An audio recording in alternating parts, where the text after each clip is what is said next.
Hello, hello.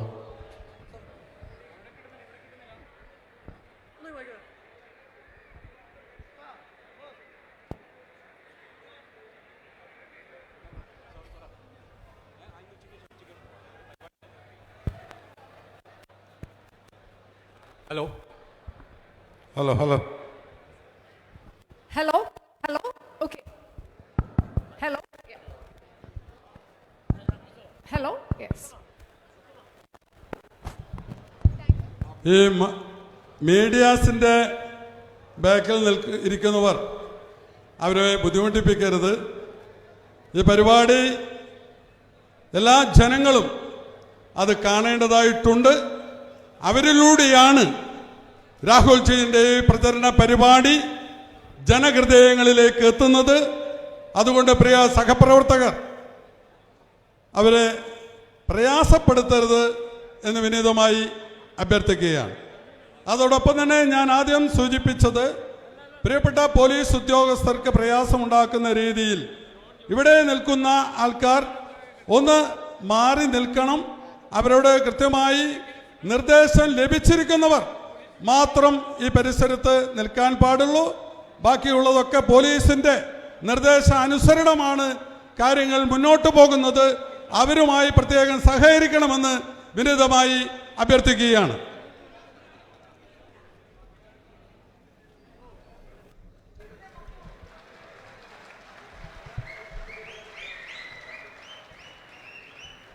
സ്നേഹമുള്ള ജനാധിപത്യ വിശ്വാസികളെ, നല്ലവരായ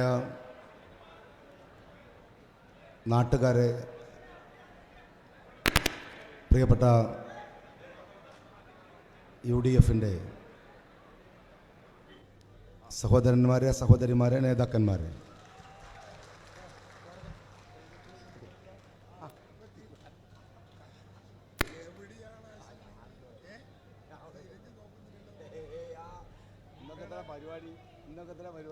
നാളെ പരിപാടി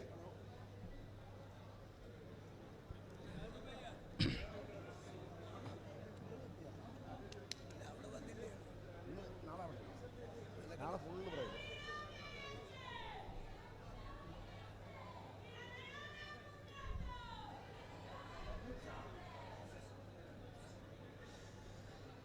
(2024) ലോകത്ത് തന്നെ ഒരു തെരഞ്ഞെടുപ്പ് വർഷമാണ്. ഇന്ത്യ മഹാരാജ്യമടക്കമുള്ള ഏകദേശം 60 രാജ്യങ്ങളിൽ തിരഞ്ഞെടുപ്പ് നടക്കുന്നു എന്നാണ് ഈ വർഷത്തിൻ്റെ പ്രത്യേകത. അമേരിക്കയിൽ തിരഞ്ഞെടുപ്പുണ്ട്, യൂറോപ്യൻ യൂണിയനുകളിലുണ്ട്, തുർക്കിയിലുണ്ട്. ഏകദേശം 400 കോടി ജനങ്ങൾ അവരുടെ ഭരണാധികാരികളെ തിരഞ്ഞെടുക്കാൻ സമ്മതിദാനാവകാശം വിനിയോഗിക്കുന്ന ഒരു വർഷമാണ് 2024. എല്ലാ രാജ്യങ്ങളിലും ഭരിക്കുന്നവരും പ്രതിപക്ഷവും തമ്മിലുള്ള വലിയ തർക്കങ്ങൾ ആരംഭിച്ചു കഴിഞ്ഞിട്ടുണ്ട്. സ്വാഭാവികമായും ഭരണവീഴ്ചയും പ്രതിപക്ഷ ധർമ്മവുമൊക്കെയായി ബന്ധപ്പെട്ട ചർച്ചകൾ ഗൗരവത്തിൽ നടക്കുന്നുണ്ട്. പക്ഷേ ഇന്ത്യ രാജ്യത്ത് കേവലം രാജ്യത്തിൻ്റെ വികസനവുമായി ബന്ധപ്പെട്ട പ്രശ്നം മാത്രമല്ല ചർച്ച ചെയ്യപ്പെടുന്നത് എന്നതാണ് ഇതിലെ ഒരു പ്രത്യേകത. രാജ്യത്തിൻ്റെ ഏറ്റവും മൗലികമായ അടിസ്ഥാന സ്തംഭങ്ങളിൽ ഭ്രംശം സംഭവിച്ചു പോകുന്നോ എന്ന ഭയം രാജ്യം ഭരിക്കുന്നവരെ വലക്കുന്ന, രാജ്യത്തെ ജനങ്ങളെ വലക്കുന്ന അത്തരത്തിലുള്ള നിരവധി ചോദ്യങ്ങൾ ഈ തെരഞ്ഞെടുപ്പിൽ ഉയർന്നു വരുന്നുണ്ട്. നമുക്കറിയാം, സുപ്രീം കോടതിയിലെ അഭിഭാഷകർ, ഹരീഷ് സാൽവെ അടക്കമുള്ള അഭിഭാഷകർ, BJPക്ക് വേണ്ടി വാദിച്ച 15ഓളം അഭിഭാഷകർ സുപ്രീം കോടതിക്ക് അയച്ച കത്ത് കഴിഞ്ഞ ആഴ്ചകളിൽ ചർച്ചയായതാണ്. അതിനകത്ത് അവർ പറയുന്നത് ഇന്ത്യൻ ജുഡീഷ്യറിയുടെ വിശ്വാസ്യതയെ പരിരക്ഷിക്കണമെന്നാണ്. ഇന്ത്യൻ ജുഡീഷ്യറിയുടെ വിശ്വാസ്യത തകരുന്നു എന്നത് രാജ്യത്തിൻ്റെ ഏറ്റവും മൗലികമായ പ്രശ്നമാണെന്ന് നമുക്കറിയാം. ലോകത്ത് യുണൈറ്റഡ് നേഷൻസ് അടക്കമുള്ള അന്താരാഷ്ട്ര ഏജൻസികൾ നടത്തുന്ന നിരവധി ഇൻഡെക്സുകളുണ്ട്, സർവേകളുണ്ട്. ലോകത്തിലെ വിവിധ രാജ്യങ്ങൾ തമ്മിൽ നടത്തുന്ന താരതമ്യ പഠനങ്ങൾ, പട്ടിണി, ദാരിദ്ര്യം, വിദ്യാഭ്യാസം, സ്ത്രീ സുരക്ഷ, അങ്ങനെ ഒരുപാട് പഠനങ്ങൾ. ഈ ഇൻഡെക്സുകളിൽ മുഴുവൻ ഇന്ത്യ മഹാരാജ്യം പിറകിലാണ്. ലോകത്തിലെ ഏറ്റവും പിറകിലേക്ക് തള്ളപ്പെട്ടുകൊണ്ടിരിക്കുന്നു ഈ രാജ്യമെന്ന് ഓരോ ഇൻഡെക്സുകളും വെളിപ്പെടുത്തിക്കൊണ്ടിരിക്കുന്ന സമയത്ത് സങ്കടകരമായ ഒരു ഇൻഡെക്സ് റിപ്പോർട്ടുണ്ട്. അതെന്തെന്നാൽ ഡെമോക്രാറ്റിക് ഇൻഡെക്സ് ആണ്. നമ്മളെപ്പോഴും അഭിമാനത്തോടെ പറയാറുണ്ട് ലോകത്തിലെ ഏറ്റവും മികച്ച ജനാധിപത്യ രാജ്യമാണ് ഇന്ത്യ എന്ന്. ലോകത്തിലെ ഏറ്റവും മികച്ച ജനാധിപത്യ രാജ്യം ഇന്ത്യ എന്ന് ലോകത്തിന് അഭിപ്രായമില്ല, പ്രത്യേകിച്ച് അമേരിക്ക, UK. എന്നാൽ ലോകം അസന്നിഗ്ധമായി പറയുന്നുണ്ട് ലോകത്തിലെ മൂന്നാമത്തെ രാജ്യം ഇന്ത്യയാണ്. എന്നാൽ ആ ഏറ്റവും പുതിയ ഡെമോക്രാറ്റിക് ഇൻഡെക്സിനകത്ത് ഇന്ത്യയെ വിശേഷിപ്പിക്കുന്നത് ഓട്ടോക്രാറ്റിക് ഡെമോക്രസി എന്നാണ്. ജനങ്ങൾ തെരഞ്ഞെടുക്കുന്ന, ഏകാധിപതി ഭരിക്കുന്ന രാജ്യം.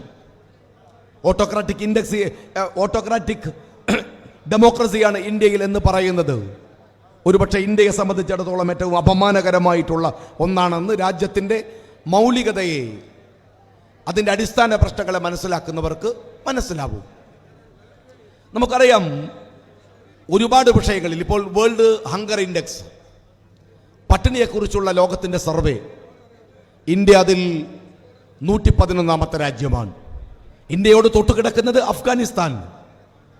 അതിൻ്റെ എത്ര ക്ഷീണമാണത് എന്നറിയാൻ ഇന്ത്യയോട് തൊട്ടു ചേർന്ന് നിൽക്കുന്ന അഫ്ഗാന്റെ കണക്ക് മാത്രം എടുത്താൽ നമുക്ക് മനസ്സിലാകും.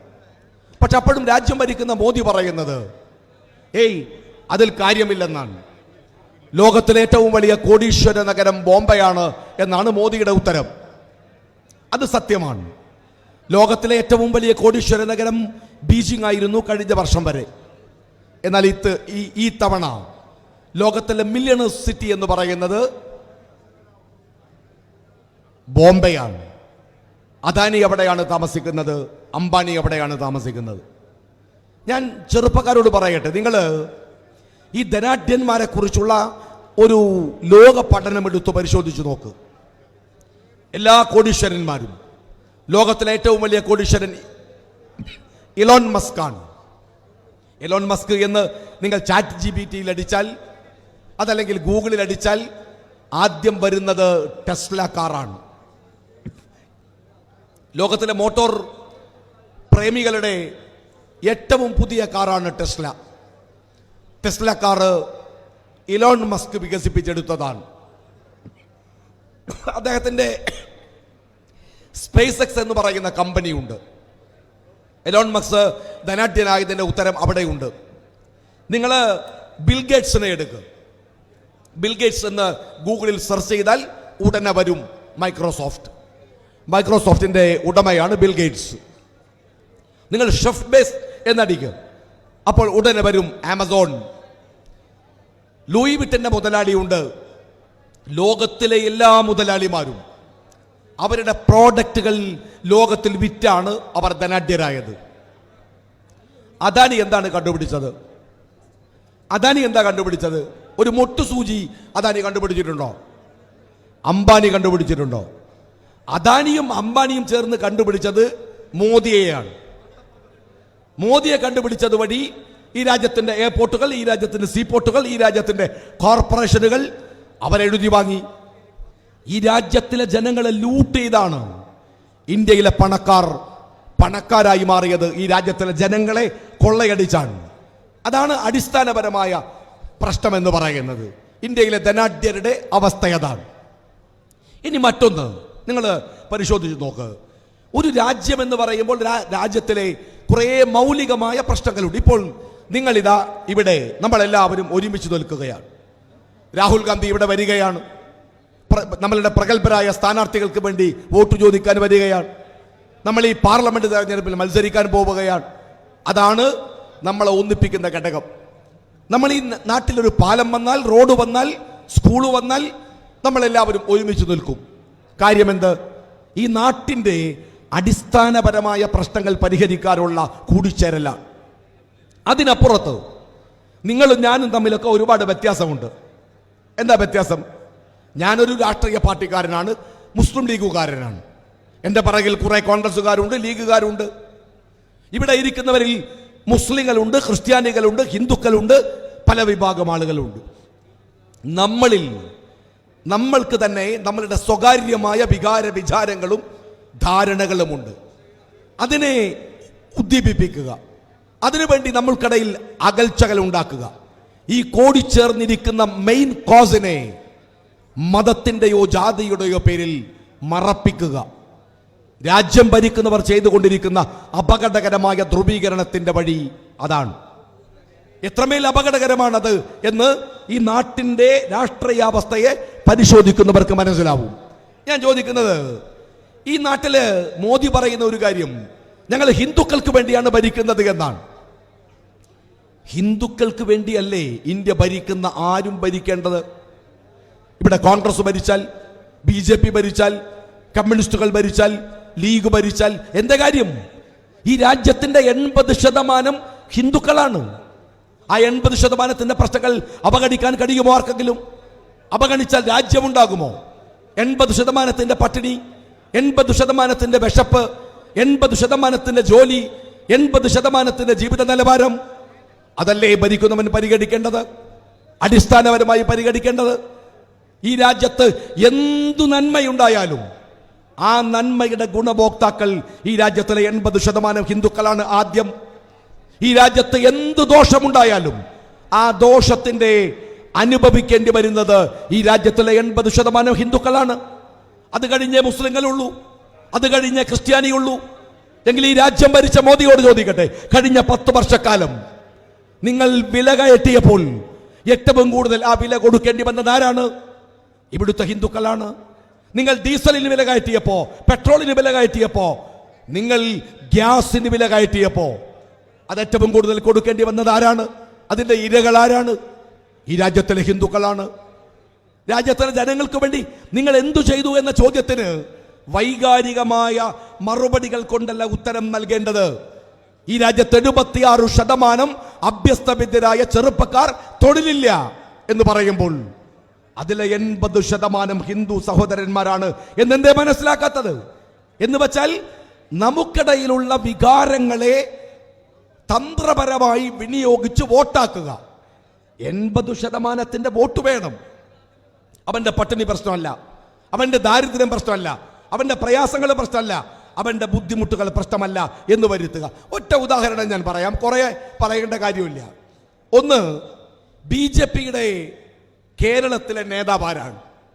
സുരേന്ദ്രനാണ്, കെ സുരേന്ദ്രൻ. ഇവിടെ വരുന്ന രാഹുൽ ഗാന്ധിക്കെതിരെ വയനാട്ടിൽ മത്സരിക്കുന്നത് സുരേന്ദ്രനാണ്. സുരേന്ദ്രൻ മെനിഞ്ഞാന്ന് ഞങ്ങൾ വയനാട്ടുകാർക്ക് മോഹിപ്പിക്കുന്ന ഒരു വാഗ്ദാനം തന്നു. ഞങ്ങൾ വയനാട്ടുകാർ അതിൻ്റെ ഒരു ആവേശം മാറിയിട്ടില്ല. അദ്ദേഹം പറഞ്ഞു, നിങ്ങളെങ്ങാനും എന്നെ MP ആക്കിയാൽ ഞാൻ വയനാട്ടിൽ സുൽത്താൻ ബത്തേരിയുടെ പേര് മാറ്റി ഗണപതി വട്ടം എന്നാക്കും. ഭയങ്കര സംഭവമാണ്. കാര്യം എന്ത്? വയനാട്ടിൽ ആന ഇറങ്ങുന്നത്, പുലി ഇറങ്ങുന്നത് സുൽത്താൻ ബത്തേരി എന്ന ബോർഡ് കണ്ടിട്ടാണ്. വയനാട്ടിൽ കർഷകർ ആത്മഹത്യ ചെയ്യുന്നത്, വയനാട്ടിന് ബദൽ റോഡ് ഇല്ലാത്തത്, വയനാട്ടിൽ രാത്രി സഞ്ചാരമില്ലാത്തത് അവിടെ സുൽത്താൻ ബത്തേരി എന്ന പേര് കണ്ടതുകൊണ്ടാണ്. ആ പേര് മാറ്റിയ പ്രശ്നമൊക്കെ തീരും. ഒരു ക്രൂഷ്യലായ ഇലക്ഷന് മത്സരിക്കുന്ന ഒരു MP-യുടെ വാഗ്ദാനം. ഇയാളുടെ വർത്താനം കേട്ടാ കരുതുക ഈ സുൽത്താൻ ബത്തേരി എന്ന പേര് ആരുടെയോ അമ്മായിയപ്പന്റെ പേരാണെന്നാണ്. എടാ, ഒരു നാട്ടിലൊരു പേര് വരുന്നത് എത്ര സ്വാഭാവികമായി ആ നാട്ടിൽ നിന്ന് രൂപപ്പെട്ടു വരുന്ന ഒന്നല്ലേ? എങ്ങനെയാ കണ്ണൂർ എന്ന പേരായത്? എങ്ങനെയാ കൽപ്പറ്റ എന്ന പേരായത്? എങ്ങനെയാ കോഴിക്കോട് എന്ന പേരായി? ഇത് എന്ന് വെച്ചാൽ മനുഷ്യന്റെ നരമ്പ് രോഗങ്ങളെ ഉദ്ദീപിപ്പിക്കുക, ആ നരമ്പ് രോഗങ്ങളെ കത്തിച്ച് വോട്ടുകളാക്കി മാറ്റുന്ന ഒരു തരം വികലമായ രാഷ്ട്രീയ സമീപനമാണ്. നാട്ടിന് വേണ്ടി ഒന്നും ചെയ്യില്ല. ഒരു കാര്യം ഞാൻ ചോദിക്കുന്നത്, 10 കൊല്ലം മുമ്പ് മോദിയുടെ പ്രസംഗമുണ്ട്, make in India, make in India. Modi എവിടെ വന്നാലും പറയും. ഞാൻ ചോദിക്കട്ടെ, നിങ്ങൾ ഈ 10 കൊല്ലമായിട്ട് എന്താ മെയ്ക്ക് ചെയ്ത്? എന്താ ഉണ്ടാക്കിയത്? അദാനിയെ ഉണ്ടാക്കി, അംബാനിയെ ഉണ്ടാക്കി, വേറെന്തുണ്ടാക്കി? ഒന്നും ഉണ്ടാക്കിയിട്ടില്ല. ഈ രാജ്യത്തിന് ഗുണപരമായ ഒന്നും. ഞങ്ങളാണ് ഈ രാജ്യത്തിന്റെ സർവസ്വവും എന്ന് പറയുന്ന ഈ സംഘി പുങ്കവന്മാരോട് ഞാൻ ചോദിക്കുന്നത്, നിങ്ങൾ ആലോചിക്കേണ്ട ഒരു കാര്യമുണ്ട്. 1947 ഈ രാജ്യം സ്വതന്ത്രമാകുമ്പോൾ വിൻസ്റ്റൺ ചർച്ചിൽ ഇന്ത്യയെ നോക്കി പറഞ്ഞ ഒരു ശാപവാക്കുണ്ട്: ഈ രാജ്യം ലോകത്തിൻ്റെ ഏറ്റവും വലിയ ദുരന്തമാകുമായിരുന്നു. 4599 ജാതിയും മതങ്ങൾ, 325 ഭാഷകൾ, ഓരോ സ്റ്റേറ്റുകളും വ്യത്യസ്തമായ സാംസ്കാരിക രൂപമുള്ള ഭാവങ്ങൾ തകരുമായിരുന്നു. പക്ഷേ ഗാന്ധിജി എന്ന് പറയുന്ന ഒരു ഫക്കീർ ആ രാജ്യത്തിൻ്റെ മുമ്പിൽ നടന്നു. എല്ലാവരും അതിൻ്റെ പറകിൽ. 47 ഓഗസ്റ്റ് 15 ഇന്ത്യയുടെ ചെങ്കോട്ടയിൽ ഈ രാജ്യത്തിൻ്റെ പതാക ഉയരുമ്പോ അവിടെ ഗാന്ധിജിയില്ല, നവഖാലിയിലാണ്. മുസ്ലിങ്ങളും ഹിന്ദുക്കളും തമ്മിൽ തർക്കിക്കുന്നിടത്ത് അരുതെന്ന് പറയാൻ പോയതാണ്. രാജ്യത്തെ അധികാരത്തിൽ നിന്ന് വിട്ടുനിന്ന് ഗാന്ധിജി രാജ്യത്തെ ഒന്നാക്കാൻ ശ്രമിച്ചു. ആ മനുഷ്യനെയാണ് സംഘ് പരിവാരം വെടിവെച്ച് കൊന്നത്. അന്ന് രാത്രി ഓൾ ഇന്ത്യ റേഡിയോയില് ഗദ്ഗദകണ്ഠനായി പതറുന്ന ശബ്ദത്തില് പണ്ഡിറ്റ് ജവഹർലാൽ നെഹ്റുവിന്റെ ഒരു പ്രസംഗമുണ്ട്. പുതിയ തലമുറയിലെ കുട്ടികൾ അത് കേൾക്കണം. നെഹ്റു പറയുന്നുണ്ട്, ആ വിളക്കുമരം അണഞ്ഞുപോയി. ഞങ്ങൾക്കൊരു പ്രയാസം വന്നാൽ, ഒരു ബുദ്ധിമുട്ട് വന്നാൽ ഞങ്ങൾക്ക് പോയി ചോദിക്കാൻ ഒരു മനുഷ്യനുണ്ടായിരുന്നു. അത് തീർന്നു. പ്രസംഗത്തിന്റെ അവസാനം എത്തുമ്പോ നെഹ്റു സമചിത്തത കൈവരിക്കുന്നുണ്ട്. നെഹ്റു പറയുന്നുണ്ട്, ആ വിളക്കുമരം അണഞ്ഞുപോയി എന്ന് ഞാൻ പറഞ്ഞുപോ, ഞാൻ തിരുത്തുകയാണ്, അതണയില്ല. ആ മനുഷ്യൻ കത്തിച്ചു വച്ച ദർശനങ്ങൾ ഞങ്ങളുടെ വഴികാട്ടിയാവും. പിന്നീട് നെഹ്റു ഭരിച്ചു ഗാന്ധിയൻ ആദർശങ്ങളോടെ. ഈ നാട്ടിൽ ഡാമുകൾ ഉണ്ടാക്കിയത് കർഷകർക്ക് കൃഷി ചെയ്യാനാണ്. IIM-ഉം IIT-യും ഉണ്ടാക്കിയത് നമ്മുടെ മക്കൾക്ക് പഠിക്കാനാണ്. ചേരി ചേരാ നയം എന്ന ഒരു നിലപാടുണ്ടായിരുന്നു ഇന്ത്യക്ക്. ചേരി ചേരാ നയം, എന്തു മനോഹരമാണത്! ആരോടും കക്ഷി ചേരുകയല്ല, എന്നാൽ നിലപാടുകളുടെ പേരെടുക്കുക എന്നത് അതായിരുന്നു. ഇന്ന് ഇതാ പ്രശ്നമാണ്. ഇസ്രായേൽ ഗാസയിൽ ഇസ്രായേൽ ആക്രമിക്കുന്നു, ഇസ്രായേലിനെ ഇറാൻ ആക്രമിക്കുന്നു, തുർക്കി ഫ്ലൈറ്റുകൾ ക്യാൻസൽ ചെയ്തിരിക്കുന്നു. സംഘർഷഭരിതമാണ്. ഇന്ത്യയുടെ നിലപാടെന്താണ്? ഈ രാജ്യത്തെ ക്രിയാത്മകമായി പതുക്കെ ഉയർത്തിക്കൊണ്ടുവന്നത് ഈ രാജ്യത്ത് കോൺഗ്രസിന്റെ രാഷ്ട്രീയ സമീപനങ്ങളുടെ ബേസായ ഗാന്ധിയൻ വീക്ഷണങ്ങളാണ്. എന്നിട്ട് ഇപ്പോ ഇതിൻ്റെയൊക്കെ മോള് കയറി കുത്തിർന്നിട്ട് പറയാണ്, ഞങ്ങളാ ഇന്ത്യ ഉണ്ടാക്കിയത്. ഈ ബന്നിന്റെ മുകളിൽ മുന്തിരി വെക്കുന്ന കണ്ടില്ല ഞങ്ങൾ? ബന്നി തീയൊക്കെ കൊണ്ട് ചൂടൊക്കെ ആയിട്ട് അതിങ്ങനെ പൊന്തി വരുമ്പോൾ അതിൻ്റെ മുകളിലൊരു ഭംഗിക്ക് ഒരു മുന്തിരി കൊണ്ടേ വെക്കൂ. മുന്തിരിൻ്റെ വിചാരം മുന്തിരി അതൊക്കെ ഉണ്ടാക്കിയെന്നാണ്. അതുപോലെയാണ് നരേന്ദ്രമോദിയും BJP-യും വിചാരിക്കുന്നത് ഈ 10 കൊല്ലം കൊണ്ട് അവരുണ്ടാക്കിയതാണ് ഇന്ത്യ രാജ്യമെന്ന്. എന്നാൽ മോദി അറിയുമോ? മോദി ജനിക്കുന്നതിന് മുമ്പ് ഇന്ത്യ പാകിസ്ഥാനോട് യുദ്ധം ചെയ്ത് ജയിച്ചിട്ടുണ്ട്. മോദി സംസാരിച്ച് തുടങ്ങുന്നതിന് മുമ്പ് ഇന്ത്യയിൽ ലോകോത്തരമായ ഒരു ഭരണഘടന ഉണ്ടാക്കിയിട്ടുണ്ട്. മോദി മുട്ടുകാലിൽ ഇഴഞ്ഞു നടക്കുന്നതിന് മുമ്പ് ഏഷ്യൻ ഗെയിംസിന് ഇന്ത്യ ആതിഥേയത്വം വഹിച്ചിട്ടുണ്ട്. മോദി കൊള്ളിയും കോലും കളിച്ചു നടക്കുന്ന കാലത്ത് ഇന്ത്യയിൽ ബക്രാനൻഡൽ കനാൽ ഉണ്ടാക്കിയിട്ടുണ്ട്. മോദി സ്കൂളിലെ പാഠപുസ്തകം പഠിച്ചു മറിച്ചു കളിക്കുന്ന കാലത്ത് ഇന്ത്യൻ ന്യൂക്ലിയർ റിസർച്ച് സെന്റർ ഉണ്ടാക്കിയിട്ടുണ്ട്. മോദി ആകാശം നോക്കി നടക്കുന്ന കാലത്ത് താരാപൂർ ന്യൂക്ലിയർ ഊർജ്ജ നിലയം ഇന്ത്യ ഉണ്ടാക്കിയിട്ടുണ്ട്. മോദി മുണ്ടുടുക്കാൻ പഠിക്കുന്നതിന് മുമ്പ് ഇന്ത്യയിൽ IIM ഉണ്ടായിട്ടുണ്ട്, NIT ഉണ്ടായിട്ടുണ്ട്, യൂണിവേഴ്സിറ്റികൾ ഉണ്ടാക്കിയിട്ടുണ്ട്. മോദി അക്ഷരം പെറുക്കി വായിക്കാൻ പഠിക്കുന്നതിന് മുമ്പ് ഇന്ത്യയിലെ പൊതുമേഖലാ രംഗത്ത് ഇന്ത്യ നവരത്ന കമ്പനികൾ ആരംഭിച്ചിട്ടുണ്ട്. മോദി RSSന്റെ ശാഖയിൽ ലാത്തി ചുഴറ്റി പഠിക്കുന്നതിന് മുമ്പ് 1 ലക്ഷം പാക് പട്ടാളത്തെ ഇന്ത്യൻ മിലിറ്ററിയുടെ മുമ്പിൽ മുട്ടുകുത്തിച്ചു നിർത്തിയിട്ടുണ്ട്. തീരുന്നില്ല. മോദി റെയിൽവേ സ്റ്റേഷനിൽ ചായ വിറ്റ് നടക്കുന്ന കാലത്ത് രാജധാനി എക്സ്പ്രസ് അടക്കമുള്ള ട്രെയിനുകൾ ഇന്ത്യയിൽ തലങ്ങും വിലങ്ങും പാഞ്ഞു നടന്നിട്ടുണ്ട്. അതാണ് ഇന്ത്യ എന്ന് പറയുന്നത്. ഈ രാജ്യം ഏറ്റവും പുതിയ ഒരു സർവേ നിങ്ങൾ നോക്കൂ. ഈ അടുത്ത് വന്ന QS വേൾഡ് യൂണിവേഴ്സിറ്റി റാങ്കിംഗ് ഉണ്ട്. ആ റാങ്കിങ്ങില് നമ്പർ 1 ഇന്ത്യയിലെ യൂണിവേഴ്സിറ്റി ജവഹർലാൽ നെഹ്റു യൂണിവേഴ്സിറ്റിയാണ്. മെനഞ്ഞാന്നാ പറഞ്ഞത്, കഴിഞ്ഞ ആഴ്ചയാ പറഞ്ഞത്. ജവഹർലാൽ നെഹ്റു യൂണിവേഴ്സിറ്റി BJP-കാരന് ഇഷ്ടമല്ല. എന്താ കാര്യം? ഇന്ത്യയുടെ ഏറ്റവും വലിയ പ്രതിരോധം നടക്കുന്ന യൂണിവേഴ്സിറ്റി അവിടെയാണ്. ജനകീയ പ്രതിരോധം, ജനകീയ പ്രൊട്ടസ്റ്റ് അവിടെയാണ്. അതുകൊണ്ട് ഇഷ്ടമല്ല അവർക്ക്. ദീപിക പട്കോൺ ഇന്ത്യയിലെ ഏറ്റവും ശക്തയായ അഭിനേത്രി അവിടെ ചെന്നു. അതുകൊണ്ട് മാത്രം ദീപിക പട്കോണിനെ നിങ്ങൾ പീഡിപ്പിച്ചു. NRCക്കെതിരെ, CIA-ക്കെതിരെ ആ സമരങ്ങൾ രൂക്ഷമായ ഇടം JNU ആണ്. ആ JNU-വിലെ സമരങ്ങൾ തെറ്റായിരുന്നില്ല എന്ന് ഇന്ന് മനസ്സിലാക്കുന്നു. ഒരു കാര്യം CPM-കാരന് മനസ്സിലാക്കിക്കോ, പൊറാട്ട തിന്നാൻ എന്ന് പറഞ്ഞ് ഇവിടെ ഇത്തിരി കഴിഞ്ഞു വരാൻ പോകുന്ന മനുഷ്യൻ ഈ രാജ്യത്തിന്റെ തെരുവുകളിൽ ഇങ്ങനെ യാത്ര ചെയ്യുമ്പോൾ നിങ്ങൾ പരിഹസിച്ചല്ലേ? BJP-യുടെ പ്രകടന പത്രിക എടുത്തു നോക്ക്.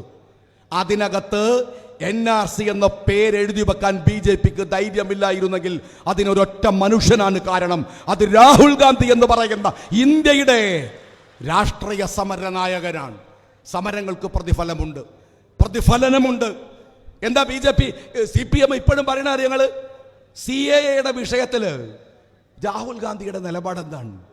ഇതേപോലെ കോഴിക്കോട് കഴിഞ്ഞ ദിവസം രാഹുൽ ഗാന്ധി അണപൈ തീർത്തു കണക്കു പറഞ്ഞ വിഷയത്തിൽ നിങ്ങൾക്ക് എന്തും ചോദിക്കാലോ. DYFI CPM-ന്റെ പോഷക സംഘടനയല്ല എന്ന് പറഞ്ഞപ്പോൾ അണ്ണാക്ക് തൊടാതെ വിടുകിയ അന്തം കമ്മി സഖാക്കളോട് നിങ്ങൾക്ക് പറയാം. പക്ഷെ മനുഷ്യരോട് പറയാൻ പറ്റുമോ?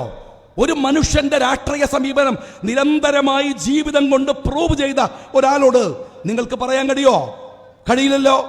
നിങ്ങൾക്കതിന് കഴിയില്ല. പക്ഷെ ഒരു കാര്യം നിങ്ങൾ മനസ്സിലാക്കിക്കോളൂ, ആത്മവിശ്വാസത്തെ കൈവിടാതെ മുന്നോട്ട് പോകേണ്ടത് നമ്മുടെ ബാധ്യതയാണ്. ഞാൻ എപ്പോഴും പറയാറുണ്ട്, 300 കൊല്ലം യുദ്ധം ചെയ്താണ് ബ്രിട്ടീഷുകാരനെ ഓടിച്ചതെങ്കിൽ 10 കൊല്ലം ഇന്ത്യ ഭരിച്ച ഫാഷിസ്റ്റുകളെ ഈ തെരഞ്ഞെടുപ്പിൽ ഇന്ത്യ തുരുത്താൻ പോവുകയാണ് എന്നതാണ് റിസൾട്ട്. 165 നിലവിലുള്ള സീറ്റിൽ BJP തോറ്റുപോകുമെന്ന് ആഭ്യന്തര സർവേ, കോൺഗ്രസ് സർവേ അല്ല, പെയ്ഡ് സർവേ അല്ല, BJP-യുടെ ആഭ്യന്തര സർവേ പറയുന്നു. രാജസ്ഥാൻ, ഹരിയാന, മഹാരാഷ്ട്ര, അതുപോലെ തന്നെ ചതിയൻ നിതീഷ് കുമാറിന്റെ ബീഹാർ എല്ലാം തിരിച്ചു വരികയാണ്. ബീഹാറിൽ നിന്നാണ് നമ്മുടെ നേതാവ് ഏതാനും സമയം കഴിഞ്ഞാൽ ഇവിടേക്ക് വന്നിറങ്ങുന്നത്. അവിടെയൊക്കെ കോൺഗ്രസ് തിരിച്ചു വരികയാണ്. CPM-കാരെ ഇത് നിങ്ങൾ കേൾക്കേണ്ടതാണ്. എന്തെന്നാൽ ബംഗാളിൽ നിന്ന് ഒരു തരിയും പൊങ്ങുന്നില്ല, ത്രിപുരയിൽ നിന്ന് ഒരു തരിയും വരുന്നില്ല. എന്നാൽ കോൺഗ്രസിനെ മുച്ചൂടും നശിപ്പിച്ചെടുത്ത് ഇന്ത്യയുടെ വിവിധ ഭാഗങ്ങളിൽ നിന്ന് കോൺഗ്രസ് തിരിച്ചു വരുന്നു എന്നതിന്റെ കണക്കുകൾ പറയുകയാണ്. മോദിയുടെ, ഞാൻ ഒരു കാര്യം കൂടെ പറയട്ടെ, ഇന്നത്തെ പത്രത്തിലുമുണ്ട് മോദി ഗ്യാരണ്ടി. എന്താ ഈ മോദി ഗ്യാരണ്ടി? 10 കൊല്ലം മുമ്പ് നരേന്ദ്രമോദി പറഞ്ഞത്, BJP പറഞ്ഞത് ഇന്ത്യൻ ഉറുപ്പിക ICU-വിലാണ് എന്നാണ്. നിങ്ങൾ ഗൂഗിൾ എടുത്ത് സെർച്ച് ചെയ്യും കുട്ടികൾ. ഇന്ന് ഡോളറിന്റെ റേറ്റ് എത്രയാണ്? ഇന്നലെ 84 രൂപയാണ്. ഇന്നലെ 84 രൂപ, ചരിത്രത്തിലെ ഏറ്റവും വലിയ റേറ്റ്. ഇന്ത്യൻ രൂപയുടെ ഏറ്റവും ഭീകരമായ വിലയിടിവ് ഇന്നലെയാണ്. ആ ഇന്നലത്തെ വിലയിടിവ്, ഡോളറിന്റെ റേറ്റ് അത്രമേൽ മാറിയിരിക്കുന്നു എന്നതാണ്. ഇന്ത്യൻ റുപ്പി യഥാർത്ഥത്തിൽ ICU-ലായത് 2024-ലാണ്. എന്റെ ചോദ്യം, ഇവിടെ ഈ രാജ്യത്തിലെ ഏറ്റവും മർമ്മപ്രധാനമായ ഒരു പ്രശ്നം നിലനിൽക്കുമ്പോൾ അതിന്റെ പേരിൽ എന്തിനാണ് ഈ രാജ്യത്തിലെ ചില ആളുകൾ നിശബ്ദരാവുന്നത്? ശബ്ദമുയർത്തേണ്ടവർ, സംസാരിക്കേണ്ടവർ.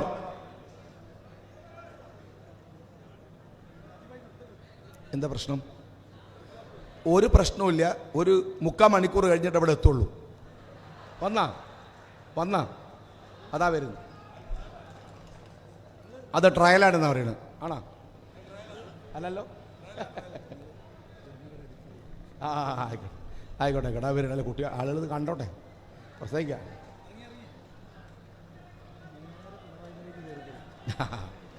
ആയിക്കോട്ടെ. അതായത് ആളുകൾക്ക് അതൊരു ആരാ.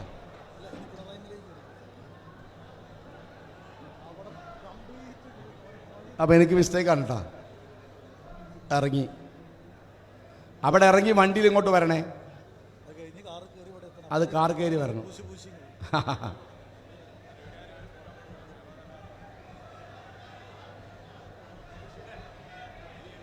മാറ്റം പറയണം, സംസാരിക്കണം. എനിക്കത് എന്ത് സംസാരിക്കും? ആളുകൾ അതിൻ്റെ ഒരു ആങ്സൈറ്റിയിൽ നിങ്ങൾ പറയും നിങ്ങൾ പറയും, ഞാൻ പറയുന്ന മോശം, ഞാൻ പറയാം, നിങ്ങളൊന്ന് പറഞ്ഞേക്ക് ജസ്റ്റ്. ഞാൻ തുടങ്ങാം.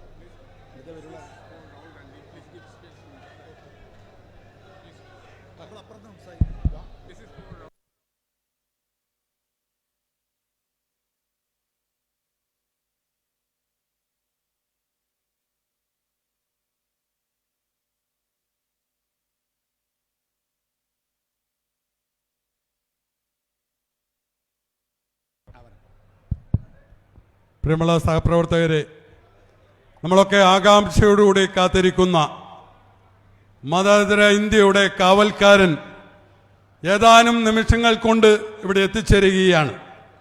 നമ്മുടെ തൊട്ടടുത്തുള്ള പോലീസ് പരേഡ് ഗ്രൗണ്ടിൽ ഹെലികോപ്റ്റർ ലാൻഡ് ചെയ്തിരിക്കുകയാണ്. ഏതാനും നിമിഷങ്ങൾ കൊണ്ട് ഇവിടെ എത്തിച്ചേരും. പ്രിയമുള്ള സഹപ്രവർത്തകർ, നമുക്ക് പറ്റിയ വേദികൾ കിട്ടാത്തത് കൊണ്ടാണ് ഇത്തരമൊരു സ്ഥലത്ത് പരിമിതമായ അഡ്ജസ്റ്റ്മെന്റുകളിൽ നമുക്ക് സംഘടിപ്പിക്കേണ്ടി വന്നത്. പോലീസ് മൈതാനിയും കലക്ട്രേറ്റ് മൈതാനിയും ഉൾപ്പെടെയുള്ള ജില്ലയിലെ വിവിധ പ്രദേശങ്ങളിൽ നമ്മൾ നോക്കിയിട്ടും നമുക്ക് അനുയോജ്യമായ ഒരു പ്രദേശം കിട്ടിയില്ല. എല്ലാം ബുക്കായി പോയതുകൊണ്ട് നമുക്ക് നടത്താൻ പരിമിതമായ ഈ സൗകര്യങ്ങൾ മാത്രമേ നമുക്ക് ലഭിച്ചിട്ടുള്ളൂ. അത് മാക്സിമം സൗകര്യപ്രദമാക്കാൻ വേണ്ടി നമ്മൾ ശ്രമിച്ചിട്ടുണ്ട്. ഒരു ചില അപാകതകൾ അവിടെയും ഇവിടെയും ഒക്കെ ഉണ്ടാകാം.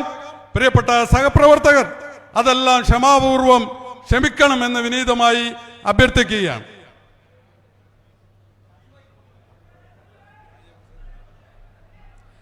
സ്നേഹമുള്ളവരെ, ഇതൊരു ബുദ്ധിമുട്ടുള്ള പണിയാണ്. അദ്ദേഹത്തെ പോലെ ഒരു വലിയ മനുഷ്യൻ വരുന്നതിൻ്റെ ഒരു ആങ്സൈറ്റിയിലാണ് നിങ്ങളെല്ലാവരും ഉള്ളത്. ഏതായാലും അദ്ദേഹത്തിന് വരാൻ ഇവർ അരമണിക്കൂർ പറഞ്ഞത് ലൈനപ്പ് ഉണ്ട്, അത് കഴിഞ്ഞ് ചെറിയൊരു വിശ്രമമുണ്ട്, വണ്ടിയിൽ ഇങ്ങോട്ട് വരണം. അതുവരെ കുറച്ച് കാര്യങ്ങൾ പറയാമെന്നാണ് ഞാൻ വിചാരിക്കുന്നത്.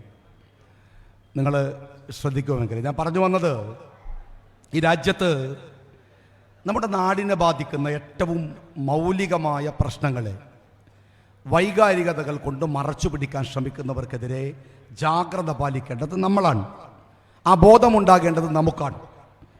നമുക്ക് ഈ വിലപ്പെട്ട വോട്ട്, നരേന്ദ്രമോദിക്ക് ഒരു വോട്ടാണ്, അമിത്ഷയ്ക്ക് ഒരു വോട്ടാണ്, നമ്മളെല്ലാവരും ആകാംക്ഷയോടെ കാത്തിരിക്കുന്ന ആദരണീയനായ രാഹുൽ ഗാന്ധിക്കും ഒരു വോട്ടാണ്. അദ്ദേഹത്തെ ഒരു നോക്ക് കാണാൻ വേണ്ടി തടിച്ചുകൂടിയ നിങ്ങളിൽ ഓരോരുത്തർക്കും എനിക്കും ഒരു വോട്ടാണ്. ഈ ജനാധിപത്യത്തിൻ്റെ കരുത്തതാണ്. ആ വോട്ടിനെ ഏറ്റവും ഗൗരവത്തോടെ വിനിയോഗിക്കുക എന്നതാണ് ഈ തെരഞ്ഞെടുപ്പിലെ ഏറ്റവും സുപ്രധാനമായ വിഷയം.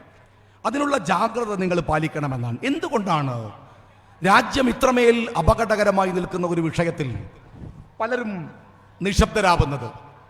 ആ നിശബ്ദത എന്തുകൊണ്ടാണ് എന്ന് പരിശോധിക്കേണ്ടതുണ്ട്. ഇപ്പോൾ ഇന്ത്യ മുന്നണിയുമായി ബന്ധപ്പെട്ട വിഷയത്തിൽ ഇന്ത്യ മുന്നണിയുടെ യോഗം രാഹുൽ ഗാന്ധി അമേരിക്കയിൽ ചേർന്നപ്പോൾ, മുന്നണിയുടെ യോഗം കാശ്മീരിൽ ചേർന്നപ്പോൾ, കാശ്മീരിലെ ആ യോഗത്തിന് അന്ന് ചേരേണ്ട ദിവസമാണ് തെലുങ്കാനയിൽ ഒരു യോഗം നടക്കുന്നത്.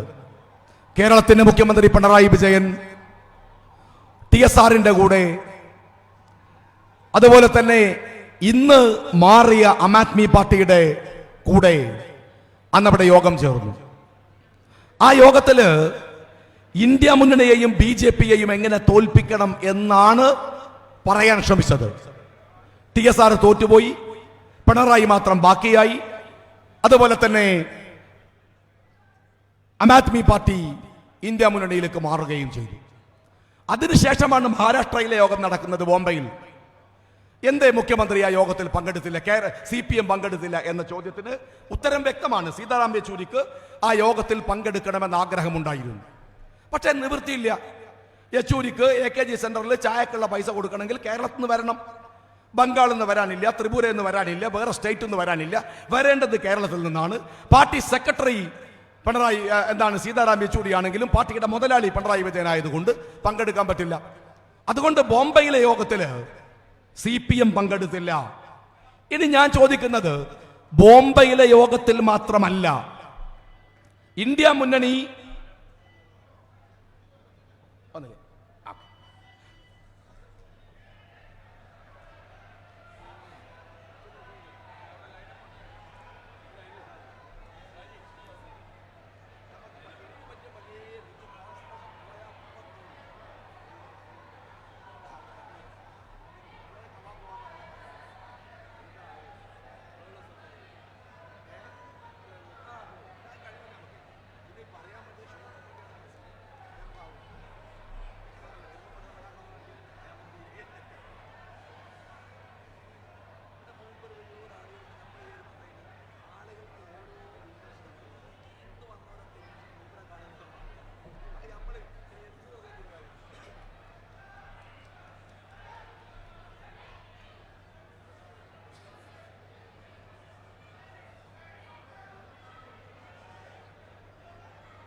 പ്രിയമുള്ളവരെ, ഞങ്ങൾ ആകാംക്ഷയോടുകൂടി കാത്തുനിന്ന ഇന്ത്യയുടെ കപൽപടൻ മതേതര ജനാധിപത്യ ശക്തികളുടെ ആവേശം രാഹുൽജി ഇവിടെ എത്തിയിരിക്കുകയാണ്.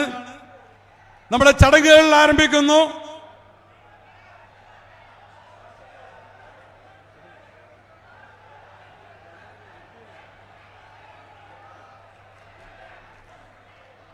ഈ മഹാസംഗമത്തിന് സ്വാഗതം പറയുന്നതിന് വേണ്ടി ഇന്ത്യൻ യൂണിയൻ മുസ്ലിം ലീഗിന്റെ ജില്ലാ പ്രസിഡന്റ് അഡ്വക്കേറ്റ് അബ്ദുൽ കരീം ചേലേരിയെ ക്ഷണിച്ചുകൊള്ളുന്നു.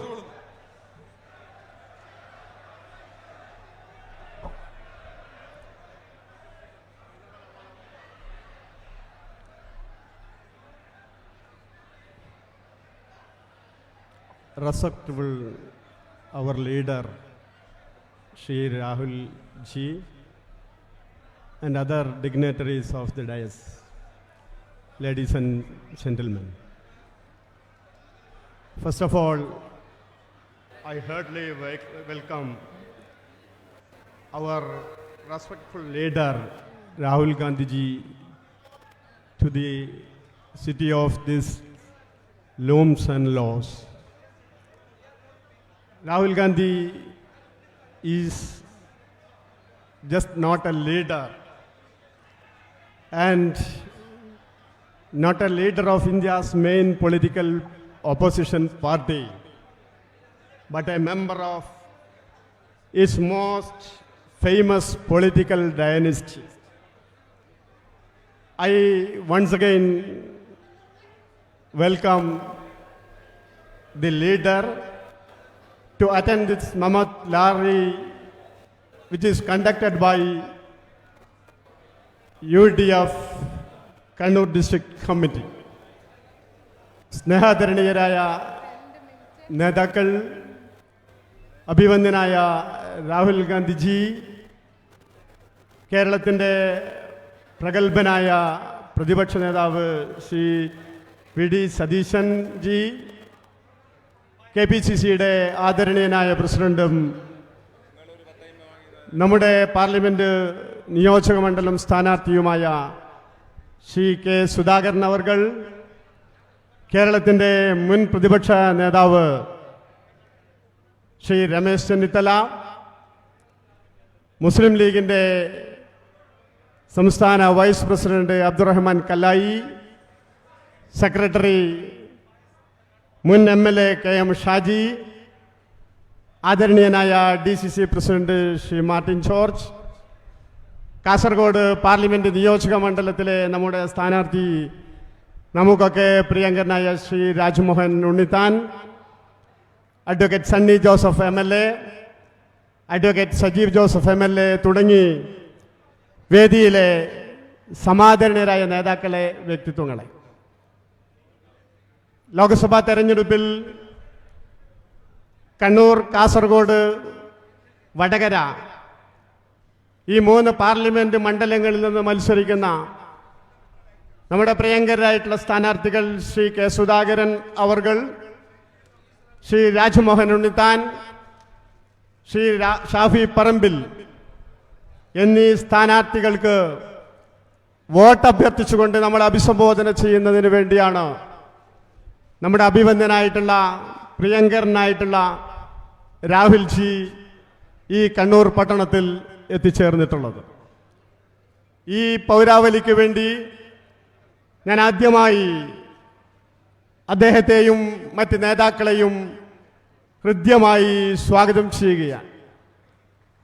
2024 ലോക്സഭാ തെരഞ്ഞെടുപ്പിൻ്റെ രാഷ്ട്രീയ പ്രാധാന്യം ഒരു വിശദീകരണവും ആവശ്യമില്ലാത്ത വിധത്തിൽ ഈ രാജ്യത്തെ ജനങ്ങൾക്കാകമാനം ബോധ്യപ്പെട്ടിട്ടുണ്ട് എന്ന് നമുക്ക് എല്ലാവർക്കും അറിയാം. എന്നാൽ ഈ തെരഞ്ഞെടുപ്പിന് ചില പ്രത്യേകതകളുണ്ട്. ആ പ്രത്യേകത എന്ന് പറയുന്നത് ഇത് കേവലം വ്യക്തികൾ തമ്മിലുള്ള പോരാട്ടമല്ല എന്നതാണ്. ഇത് കേവലം മുന്നണികൾ തമ്മിലുള്ള പോരാട്ടമല്ല എന്നുള്ളതാണ്. ഇത് 2 ആശയങ്ങൾ തമ്മിലുള്ള പോരാട്ടമാണ്. ഒന്ന്, വിദ്വേഷവും വെറുപ്പും പ്രചരിപ്പിക്കുന്ന അതിൻ്റെ വ്യാപാരികൾക്കെതിരായിട്ടുള്ള പോരാട്ടം. ആ പോരാട്ടം നയിക്കുന്നത് സ്നേഹത്തിൻ്റെയും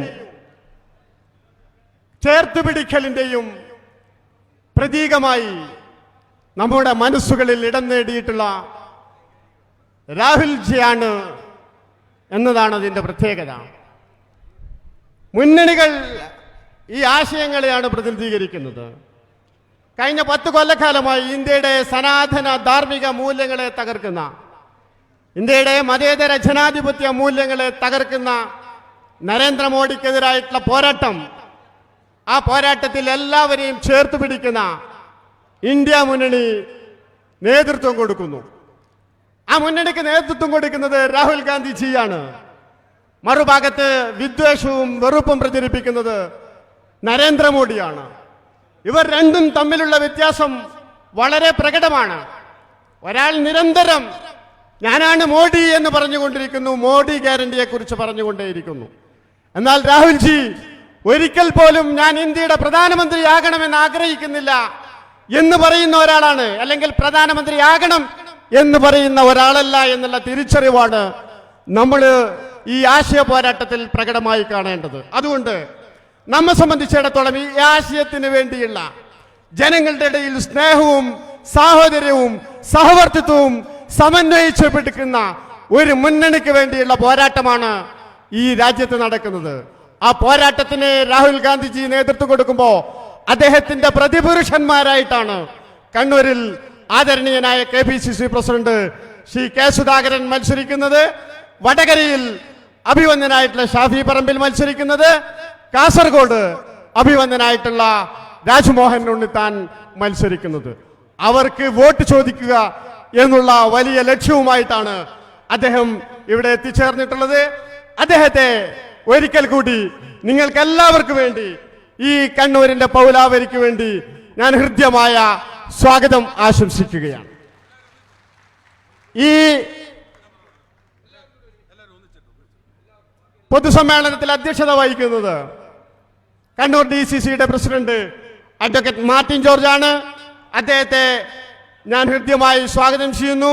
വേദിയിൽ സന്നിഹിതരായിട്ടുള്ള പ്രമുഖരായിട്ടുള്ള നേതാക്കൾ, പ്രതിപക്ഷ നേതാവ് VD സതീശൻ, മുൻ ആഭ്യന്തരമന്ത്രി രമേശ് ചെന്നിത്തല, കെ സുധാകരൻ, രാജ്മോഹൻ ഉണ്ണിത്താൻ തുടങ്ങി എല്ലാ പ്രമുഖരായിട്ടുള്ള UDFന്റെ നേതാക്കളെയും ഈ സമ്മേളനത്തിൽ സന്നിഹിതരാകെ ഈ പ്രസംഗം ശ്രവിക്കാനും അദ്ദേഹത്തിന്റെ വാക്കുകൾ കേൾക്കാനും ഇവിടെ എത്തിച്ചേർന്നിട്ടുള്ള ഈ ആയിരക്കണക്കിന് വരുന്ന UDFന്റെ കർമ്മധീരരായിട്ടുള്ള പ്രവർത്തകന്മാരെയും ജനാധിപത്യ വിശ്വാസികളെയും മതേതര വിശ്വാസികളെയും ഒക്കെ UDFന്റെ കണ്ണൂർ ജില്ലാ കമ്മിറ്റിക്ക് വേണ്ടി ഹൃദ്യമായി സ്വാഗതം പറഞ്ഞുകൊണ്ട് ഈ യോഗത്തിന്റെ നിയന്ത്രണം ഏറ്റെടുക്കാൻ അഭിവന്ദനായിട്ടുള്ള DCC പ്രസിഡന്റ് അഡ്വക്കേറ്റ് മാർട്ടിൻ ജോർജിനെ ഞാൻ ആദരപൂർവ്വം ക്ഷണിക്കുന്നു. ജയ് UDF, ജയ് ഹിന്ദ്. സമയത്തിന്റെ പരിമിതി കൊണ്ട് മറ്റ് നേതാക്കന്മാരൊന്നും സംസാരിക്കുന്നില്ല എന്നാണ് അറിയിച്ചിട്ടുള്ളത്. നമ്മുടെ പ്രിയങ്കരനായ 2 കാൻഡിഡേറ്റ്സ് ഇവിടെയുണ്ട്. അവർ നിങ്ങളെ അഭിസംബോധന സംസാരിക്കും. ആദ്യം സംസാരിക്കുന്നതിന് വേണ്ടി KPCCയുടെ പ്രസിഡന്റും നമ്മുടെ ജില്ലയുടെ നെടുംതൂണും കണ്ണൂരിലെ മനസ്സിന്റെ ഉള്ളിൽ മായാതെ മറയാതെ നിൽക്കുന്ന ആരാധ്യനായ കണ്ണൂരിന്റെ സ്ഥാനാർത്ഥി കൂടിയായിട്ടുള്ള കെ സുധാകരൻ MP അവരെ ആദരപൂർവ്വം ക്ഷണിച്ചുകൊള്ളുന്നു.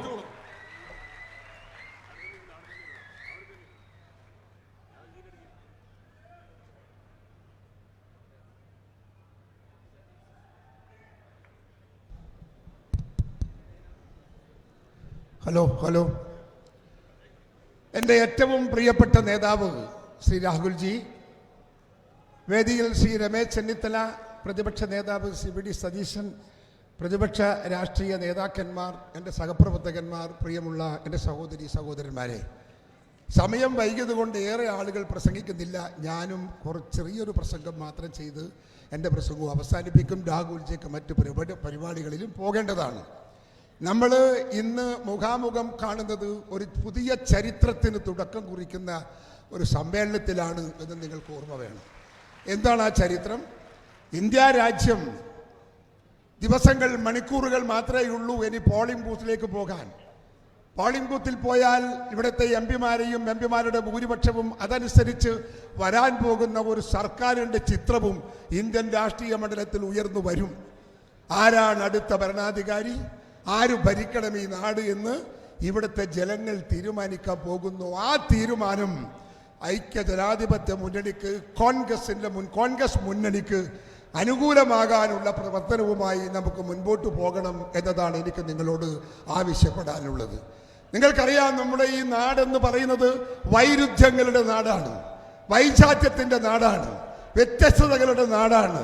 മതങ്ങൾ, ജാതികൾ, ഭാഷകൾ, സംസ്കാരങ്ങൾ, ആചാരങ്ങൾ, അനുഷ്ഠാനങ്ങൾ എല്ലാം വ്യത്യസ്തമാണ് ഇവിടെ. ഈ വൈരുദ്ധ്യങ്ങളെ കോർത്തിണക്കിക്കൊണ്ട് ഒരു രാഷ്ട്രത്തിൻ്റെ അഖണ്ഡത കാത്തു സൂക്ഷിക്കാൻ കണ്ടേളമുള്ള കഴിവുള്ള ഒരു ഭരണകൂടത്തിന് സാധിക്കൂ, എല്ലാവർക്കും സാധിക്കില്ല. അതുകൊണ്ടാണ് നരേന്ദ്രമോദിക്ക് മണിപ്പൂർ എന്ന് പറയുന്ന ഒരു സംസ്ഥാനം അക്രമത്തിൻ്റെയും വർഗീയ യുദ്ധത്തിൻ്റെയും കളമായി നമ്മുടെ നാടിന് അപമാനമായി മണിപ്പൂർ മാറിയെന്ന് നിങ്ങൾക്ക് ഓർമ്മ വേണം.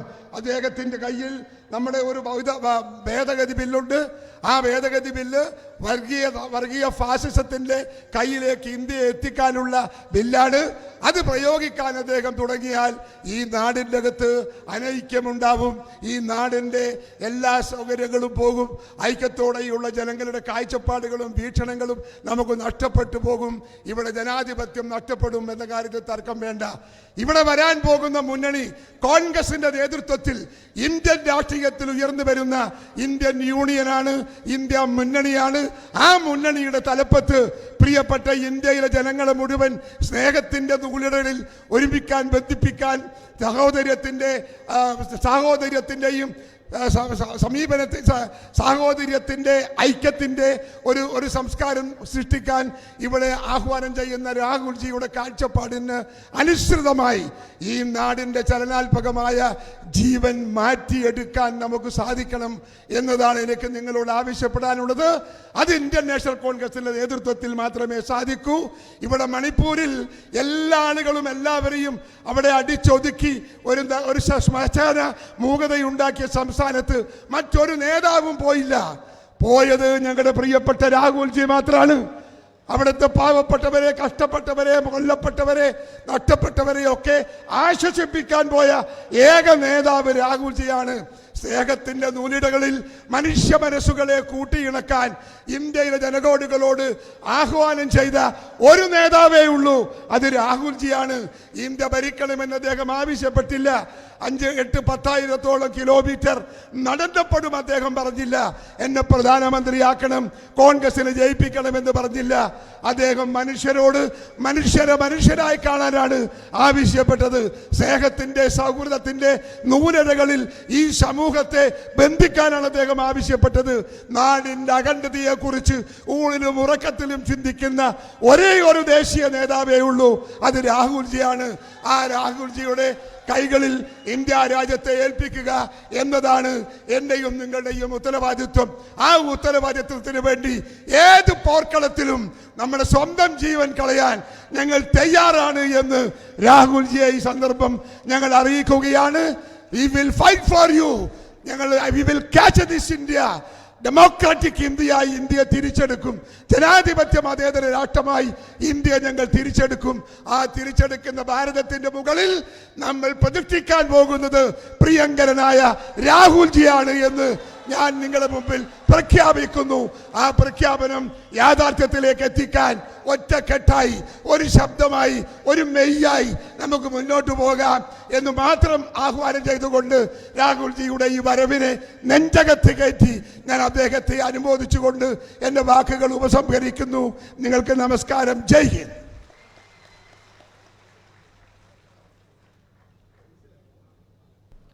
ഹലോ. അടുത്തതായി സംസാരിക്കുന്നതിന് വേണ്ടി കാസർഗോഡിന്റെ ജനകീയ MP, 5 വർഷം കൊണ്ട് കാസർഗോഡ് ജില്ലയിൽ വികസനത്തിന്റെ പാന്താവ് തെളിച്ച ഏറെ ബഹുമാന്യനായ I invite Rahulji to address the people. Hello. Do you want to go there? I am comfortable here. Yes. Sudhakaran ji, Satishan ji, Ramesh Chennithala ji, Martin George ji, Kareem Chelari ji, KM Shaji ji, our candidates Sudhakaran ji, Raj Mohan ji, senior leaders of India Alliance on the dais, dear brothers and sisters, and friends from the media, UDF and Congress workers, I'd like to welcome all of you here today.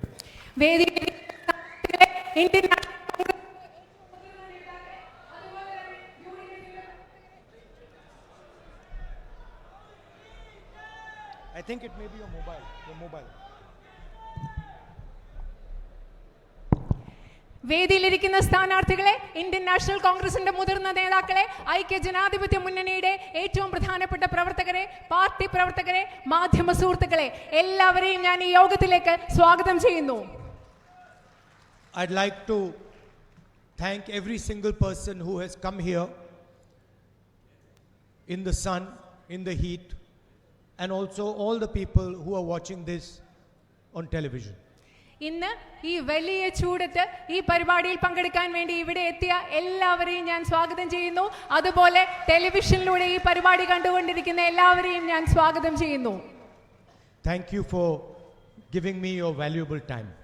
നിങ്ങളുടെ പ്രധാനപ്പെട്ട വിലപ്പെട്ട സമയം എനിക്ക് വേണ്ടി നീക്കിവെച്ചതിന് ഞാൻ നിങ്ങളോട് നന്ദി പറയുന്നു.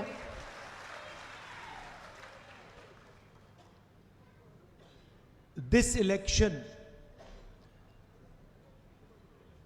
for the first time probably in our modern history, is about the Constitution of India and the democratic structure of our country. ഈ തിരഞ്ഞെടുപ്പ് എന്ന് പറയുന്നത് ഒരു പക്ഷേ നോക്കുകയാണെങ്കിൽ ഭാരതത്തിന്റെ ആധുനിക ചരിത്രത്തിൽ ആദ്യത്തെ പ്രാവശ്യം ഇന്ത്യൻ ഭരണഘടനയെക്കുറിച്ചും ഇന്ത്യയുടെ ജനാധിപത്യ പ്രക്രിയയെക്കുറിച്ചുമുള്ള ഒരു തെരഞ്ഞെടുപ്പാണ് നമ്മൾ ഇന്ന് നേരിടുന്നത്. No political party has attempted what the BJP is trying in India today. ഇന്ന് ഇന്ത്യയിൽ BJP എന്താണോ ചെയ്തുകൊണ്ടിരിക്കുന്നത് അതൊരിക്കലും ഈ രാജ്യത്ത് മറ്റൊരു രാഷ്ട്രീയ പാർട്ടിയും ചെയ്യാത്തതാണ് ഇന്ത്യയിൽ ഇന്ന് BJP ചെയ്തുകൊണ്ടിരിക്കുന്നത്. The Constitution is the foundation of modern India. It is what gives our people equal rights and equal opportunities. And the Indian ഭരണഘടനയാണ് രാജ്യത്തിന്റെ അടിത്തറ എന്ന് പറയുന്നത്. ഈ രാജ്യത്തെ ജനങ്ങൾക്ക് തുല്യാവകാശങ്ങളും തുല്യമായിട്ടുള്ള അവസരങ്ങളും നൽകുന്നത് Indian ഭരണഘടനയാണ്. And our constitution is protected by the institutions of our country. നമ്മുടെ ഈ ഭരണഘടനയെ സംരക്ഷിക്കുന്നത് നമ്മുടെ രാജ്യത്തെ ജനാധിപത്യ സ്ഥാപനങ്ങളാണ്. The bureaucracy, the election commission, the judiciary, the police, the intelligence agencies, the CBI, ED, these are all actually supposed to be protectors of the constitution and protectors of the rights of India's people. നമ്മുടെ രാജ്യത്തെ ഉദ്യോഗസ്ഥ വൃന്ദം, നമ്മുടെ judiciary, നമ്മുടെ police ഉദ്യോഗസ്ഥർ, ED, CBI, ഈ സ്ഥാപനങ്ങളെല്ലാം തന്നെ നമ്മുടെ രാജ്യത്തെ ജനാധിപത്യത്തെ സംരക്ഷിക്കാനുള്ളതാണ്. And by capturing each one of these institutions, by using the ED, the CBI as political weapons, the BJP is trying to change the very nature of our country. ഈ ജനാധിപത്യ സ്ഥാപനങ്ങളെയെല്ലാം പിടിച്ചെടുക്കുന്നതിലൂടെ CBIയും EDയും മറ്റും രാഷ്ട്രീയ ആയുധങ്ങളായി ഉപയോഗിക്കുന്നതിലൂടെ ഈ രാജ്യത്തെ ജനാധിപത്യ പ്രക്രിയയെ നശിപ്പിക്കാനാണ് BJP ശ്രമിച്ചുകൊണ്ടിരിക്കുന്നത്. The Congress Party and the UDF accept the diversity of India. Indian national കോൺഗ്രസും ഐക്യ ജനാധിപത്യ മുന്നണിയും ഈ രാജ്യത്തിന്റെ വൈവിധ്യത്തെ അംഗീകരിക്കുന്നു. We accept the multiple languages, the multiple traditions, the different histories, the different expressions of all our people. ഈ രാജ്യത്തെ വിവിധ ഭാഷകൾ, വിവിധ സംസ്കാരങ്ങൾ, വിവിധ പാരമ്പര്യങ്ങൾ, വിവിധ ചരിത്രങ്ങൾ, ഇതെല്ലാം ഇന്ത്യൻ നാഷണൽ കോൺഗ്രസ് ഉൾക്കൊള്ളുന്നു. the BJP wants to impose one history, one nation, one language on the people of India. ഇന്ത്യയിലെ ജനങ്ങൾക്കുമേൽ ഒരു ചരിത്രവും ഒരു പാരമ്പര്യവും ഒരു ഭാഷയും അടിച്ചേൽപ്പിക്കാനാണ് BJP ആഗ്രഹിക്കുന്നത്.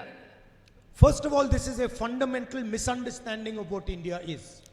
ആദ്യം നമ്മൾ പറയുകയാണെങ്കിൽ ഇത് ഇന്ത്യ എന്ന രാജ്യത്തെക്കുറിച്ചുള്ള അടിസ്ഥാനപരമായ ഒരു തെറ്റിദ്ധാരണയാണ്. How can you come to the people of Kerala or the people of Tamil Nadu or the people of Bengal and say there is going to be one language? നിങ്ങൾക്ക് എങ്ങനെയാണ് നിങ്ങൾക്ക് വന്ന് കേരളത്തിലെ ജനങ്ങളോട്, തമിഴ്നാട്ടിലെ ജനങ്ങളോട്, ബംഗാളിലെ ജനങ്ങളോട് പറയാൻ സാധിക്കുക ഇവിടെ ഒരേ ഒരു ഭാഷ മാത്രമേ മതിയാകൂ പാടുള്ളൂ എന്ന്? You're insulting every single citizen of Kerala. ഇവിടെ വന്ന് ഒരേ ഒരു ഭാഷ മാത്രം മതി എന്ന് നിങ്ങൾ പറയുമ്പോൾ കേരളത്തിലെ ഓരോ വ്യക്തിയെയും ഓരോ മലയാളിയെ നിങ്ങൾ അപമാനിക്കുകയാണ് ചെയ്യുന്നത്. Malayalam is not just a simple language. Malayalam എന്ന് പറയുമ്പോൾ അത് വളരെ ലളിതമായ ഒരു ഭാഷ മാത്രമല്ല. Inside Malayalam is hidden the history, the tragedy, the happiness, the sadness, the brilliance of the people of Kerala. Malayalam എന്ന് പറയുന്നത് വെറും ഒരു ഭാഷയല്ല. മലയാളം എന്ന ഭാഷയ്ക്കുള്ളിൽ മലയാളിയുടെ ചരിത്രമുണ്ട്, മലയാളിയുടെ സ്നേഹമുണ്ട്, മലയാളിയുടെ സന്തോഷമുണ്ട്, മലയാളിയുടെ ദുരന്തങ്ങളുണ്ട്, മലയാളിയുടെ ദുഃഖങ്ങളുണ്ട്. ഇതെല്ലാം ചേർന്നതാണ് മലയാളം എന്ന ഭാഷ. The tears of joy that Malayali women feel when their children do well, but also the tears of sorrow when someone loses a brother. These are all transmitted in Malayalam. മലയാളികളെ സംബന്ധിച്ചിടത്തോളം നമുക്ക് സന്തോഷമുണ്ടാകുമ്പോഴുണ്ടാകുന്ന നമ്മുടെ സന്തോഷ കണ്ണുനീരുകൾ, നമ്മുടെ കുട്ടികളുമായി ഒക്കെ ബന്ധപ്പെട്ട സന്തോഷമുണ്ടാകുമ്പോൾ, അതുപോലെ നമ്മുടെ സഹോദരങ്ങൾക്കിടയിലുള്ള കാര്യങ്ങൾ നടക്കുമ്പോൾ നമ്മുടെ മനസ്സിലുണ്ടാകുന്ന ദുഃഖത്തിൻ്റെ കണ്ണുനീരുകൾ, ഇതെല്ലാം നമ്മൾ പരസ്പരം കൈമാറ്റം ചെയ്യുന്നത് നമ്മുടെ മലയാളം എന്ന ഭാഷയിലൂടെയാണ്. If you remove Malayalam, how will a mother in Kerala explain the history of this great land to her children? നിങ്ങൾ മലയാളം സംസാരിക്കേണ്ട എന്ന് പറഞ്ഞാൽ കേരളത്തിലെ ഒരു അമ്മ എങ്ങനെയാണ് ഈ കേരളത്തിന്റെ ചരിത്രം കുട്ടികളോട് വിശദീകരിച്ചു കൊടുക്കുക? How can she explain it in Hindi or in English? എങ്ങനെയാണ് കേരളത്തിലെ ഒരു അമ്മയ്ക്ക് ഹിന്ദിയിലോ ഇംഗ്ലീഷിലോ ഈ കാര്യങ്ങളൊക്കെ വിശദീകരിച്ചു കൊടുക്കാൻ പറ്റുക? So this is what we are protecting. ഇതിനെയാണ് ഞങ്ങൾ സംരക്ഷിച്ചുകൊണ്ടിരിക്കുന്നത്. Can you give me those flowers? Flowers, brother. Yeah, I want this. See, this is what India looks like. ശരിക്കും ഈ കയ്യിലിരിക്കുന്ന പൂച്ചെണ്ട് കണ്ടോ? ഇന്ത്യ എന്ന് പറയുന്നത് ഇങ്ങനെയാണ്. ഇതിനെ കാണുന്നത് പോലെയാണ് India. This is also what Kerala looks like. കേരളവും ഇന്ത്യ മാത്രമല്ല, ആ പൂക്കളുള്ള ബൊക്കെ പോലെയാണ് കേരളവും. And this is also what every family in Kerala looks like. കേരളത്തിലെ ഓരോ കുടുംബവും ആ പൂച്ചെണ്ട് പോലെയാണ് ഇരിക്കുന്നത്. Every flower is unique. അതിലെ ഓരോ പൂവും വ്യത്യസ്തമാണ്, സവിശേഷതകളുള്ളതാണ്. Every flower has a different expression. ഓരോ ഫ്ലവറിനും ഓരോ പൂവിനും വ്യത്യസ്തമായ രീതികൾ, പ്രകാശന രീതികൾ. Every flower has a different beauty. ഓരോ പൂവിനും വ്യത്യസ്തമായ സൗന്ദര്യമാണുള്ളത്. And when you add all the flowers together, they become much more beautiful than the individual flowers. ഈ പൂക്കളെല്ലാം കൂടെ ഒരുമിച്ച് നിൽക്കുമ്പോൾ ഇത് ഒറ്റയ്ക്ക് നിൽക്കുന്നതിനേക്കാളും 10 മടങ്ങ് മനോഹരമായി മാറുകയാണ് ചെയ്യുന്നത്. Now imagine if I came to Kerala and I said, look, only white flowers can be in this bouquet. നിങ്ങളൊന്ന് സങ്കല്പിച്ചു നോക്കുക, ഞാൻ കേരളത്തിൽ വന്നിട്ട് നിങ്ങളോട് പറയുകയാണ് ഈ ബൊക്കയിൽ വെള്ള കളറിലുള്ള പൂക്കൾ മാത്രമേ പാടുള്ളൂ എന്ന് ഞാൻ നിങ്ങളോട് പറഞ്ഞാൽ എങ്ങനെയിരിക്കും? We will only have white flowers and the stems have to be 6 inches long. ഞാൻ നിങ്ങളോട് പറയുകയാണ് 6 ഇഞ്ച് നീളത്തിലെ ആ പൂവിന്റെ ചെണ്ട് ഉണ്ടാവാൻ പാടുള്ളൂ. അതുപോലെ ഇതിൽ വെള്ള നിറത്തിലുള്ള പൂവുകൾ മാത്രമേ ഉണ്ടാവാൻ പാടുള്ളൂ. No leaves will be there, no thorns will be there. അവിടെ മുള്ളുണ്ടാവാൻ പാടില്ല, ഇല ഉണ്ടാവാൻ പാടില്ല എന്ന് ഞാൻ പറഞ്ഞാൽ എങ്ങനെയിരിക്കും? That is what the BJP and RSS are trying to do. അതാണ് ഈ രാജ്യത്ത് BJP RSS ചെയ്യാൻ ശ്രമിച്ചുകൊണ്ടിരിക്കുന്നത്. ഇത് തന്നെയാണ്. To Kerala, to Tamil Nadu, to Uttar Pradesh, to India. കേരളത്തോട്, തമിഴ്നാടിനോട്, ഉത്തർപ്രദേശിനോട്, ഈ രാജ്യത്തോട് മുഴുവൻ BJP RSS ചെയ്തുകൊണ്ടിരിക്കുന്നത് ഇത് തന്നെയാണ്. Now, first of all, this is completely ignorant. Ignorant. First of all, this is completely ignorant. I'm not able to hear you. First of all, Yeah. this is a completely ignorant action. Yes, ഇതെന്ന് പറയുന്നത് ഈ രാജ്യത്തെ പറ്റി കൃത്യമായ ധാരണയില്ലാത്ത, അറിവില്ലാത്ത ഒരു ചിന്തയും പ്രവൃത്തിയുമാണ്. It shows they don't understand India. അത് മനസ്സിലാക്കുന്നത് അവർക്ക് ഇന്ത്യയെ മനസ്സിലാക്കാൻ സാധിക്കുന്നില്ല എന്നുള്ളതാണ്. And it shows they don't understand Kerala. അത് മനസ്സിലാക്കുന്നത് അവർക്ക് ഇന്ത്യയും കേരളത്തെയും മനസ്സിലാക്കാൻ BJPക്ക് RSSനും കഴിയുന്നില്ല എന്നുള്ളത് തന്നെയാണ്. The Prime Minister recently went to Tamil Nadu. Prime minister, പ്രധാനമന്ത്രി അടുത്തിടെ തമിഴ്നാട്ടിലേക്ക് പോയി. Tamil Nadu has the most brilliant poets like Kerala does. തമിഴ്നാട്ടിൽ അതിമിടുക്കരായ പ്രഗത്ഭരായ കവികളുണ്ട്, കേരളത്തിലുള്ളതുപോലെ.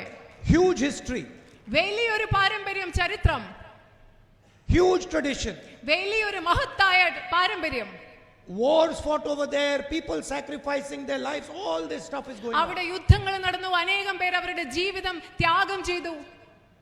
Prime Minister says, I like dosas. ഇതെല്ലാമുള്ള തമിഴ്നാട്ടിൽ പോയി പ്രധാനമന്ത്രി പറയുകയാണ്, എനിക്ക് ഇവിടുത്തെ ദോശ ഇഷ്ടമാണ്. Brother, I also like dosas.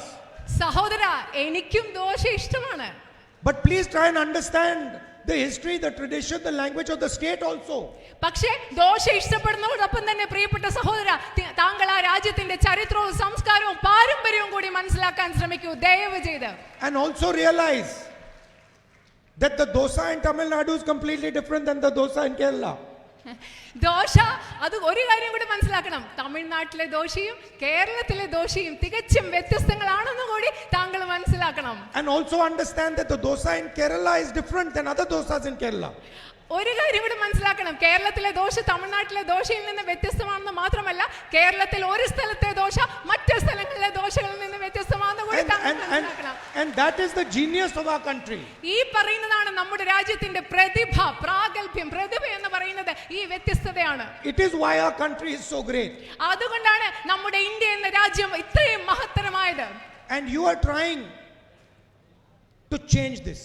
ഈ വൈവിധ്യത്തെ, ഈ മഹത്വത്തെയാണ് നിങ്ങൾ മാറ്റാൻ ശ്രമിച്ചുകൊണ്ടിരിക്കുന്നത്. First of all, it can never be changed. പക്ഷേ ഇത് ഒരിക്കലും നിങ്ങൾക്ക് മാറ്റാൻ സാധിക്കുകയില്ല. So you are wasting your time. നിങ്ങൾ വെറുതെ സമയം കളയുകയാണ്.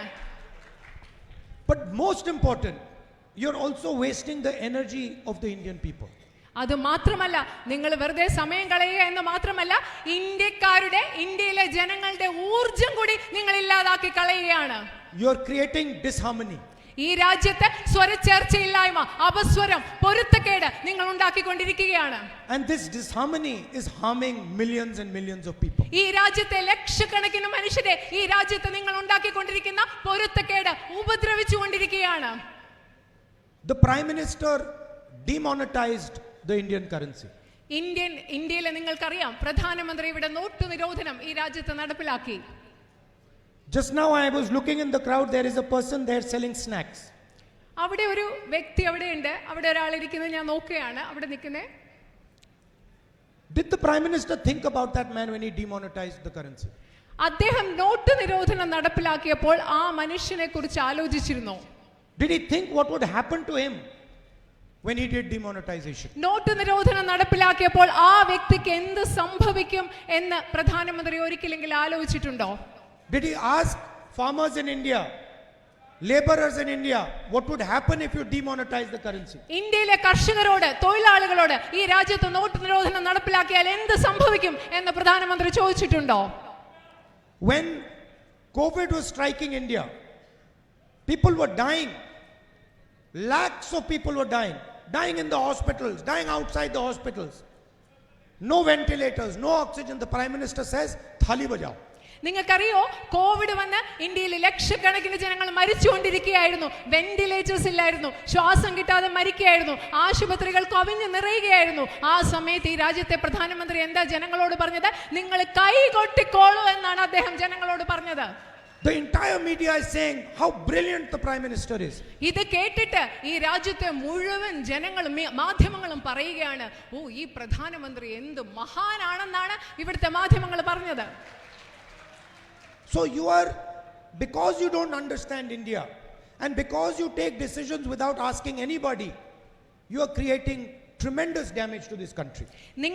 നിങ്ങൾക്ക് ഇന്ത്യയെ മനസ്സിലാകുന്നില്ല, അതുപോലെ മറ്റാരോടും ചോദിക്കാതെ നിങ്ങൾ ഇവിടെ രാജ്യത്ത് തീരുമാനങ്ങൾ എടുക്കുകയാണ്. ഈ രണ്ട് പ്രവർത്തനങ്ങളിലൂടെ ഈ രാജ്യത്തിന് വലിയ നാശമാണ് നിങ്ങൾ ഉണ്ടാക്കിക്കൊണ്ടിരിക്കുന്നത്. I'll give you one example. ഞാൻ നിങ്ങൾക്ക് ഒരു ഉദാഹരണം പറഞ്ഞു തരാം. For the first time in my life, I have experienced this. ഞാൻ എൻ്റെ ജീവിതത്തിൽ ആദ്യമായിട്ടാണ് ഇത് അനുഭവിച്ചത്. There is a fire burning in Manipur. അവിടെ മണിപ്പൂരിൽ ശരിക്കും പറഞ്ഞ ഒരു അഗ്നിയാണ്. മണിപ്പൂർ കത്തി എരിഞ്ഞുകൊണ്ടിരിക്കുകയാണ്. People are still dying. ഇപ്പോഴും അവിടെ മനുഷ്യർ മരിച്ചുകൊണ്ടിരിക്കുകയാണ്. I went to Manipur ഞാൻ മണിപ്പൂരിൽ പോയി. and I went to see both the communities. ഞാൻ അവിടെ പോയി അവിടെ സംഘർഷം ഉണ്ടായിക്കൊണ്ടിരിക്കുന്ന രണ്ട് സമുദായത്തിലെ ആളുകളെയും കാണാൻ ഞാൻ മണിപ്പൂരിൽ പോയി. Meitei community, Kuki community. Meitei സമുദായവും Kuki സമുദായവും. They are not talking to each other at all. നിങ്ങൾക്കറിയോ, അവർ രണ്ടുപേരും ഈ സമുദായത്തിൽപ്പെട്ട രണ്ട് മനുഷ്യരും ഇപ്പോൾ പരസ്പരം സംസാരിക്കുന്ന കൂടിയില്ല. No conversation between them. ഇവര് തമ്മിൽ യാതൊരു വിധത്തിലുള്ള സംഭാഷണങ്ങളുമില്ല. And the government over there is saying we have completely lost control. അവിടെയുള്ള ഗവൺമെന്റ് പറയാണ് ഞങ്ങൾക്ക് ഇവിടുത്തെ സാഹചര്യത്തിന് മേൽ യാതൊരു നിയന്ത്രണവുമില്ല എന്ന് അവിടുത്തെ ഗവൺമെന്റ് പറയുകയാണ്. We do not know what to do. എന്ത് ചെയ്യണമെന്ന് ഞങ്ങൾക്ക് അറിയില്ല. And the Prime Minister cannot even go and visit an Indian state. പ്രധാനമന്ത്രി ആ സംസ്ഥാനം, ഈ സാഹചര്യമുള്ള സംസ്ഥാനം ഒരിക്കൽ പോലും സന്ദർശിക്കുക കൂടി ചെയ്തിട്ടില്ല.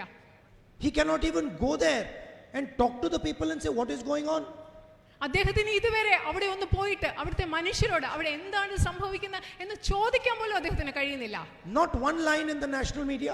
ദേശീയ മാധ്യമങ്ങളിൽ ഒരു വരി പോലും അദ്ദേഹത്തിനെ കുറിച്ച് പറയുന്നില്ല.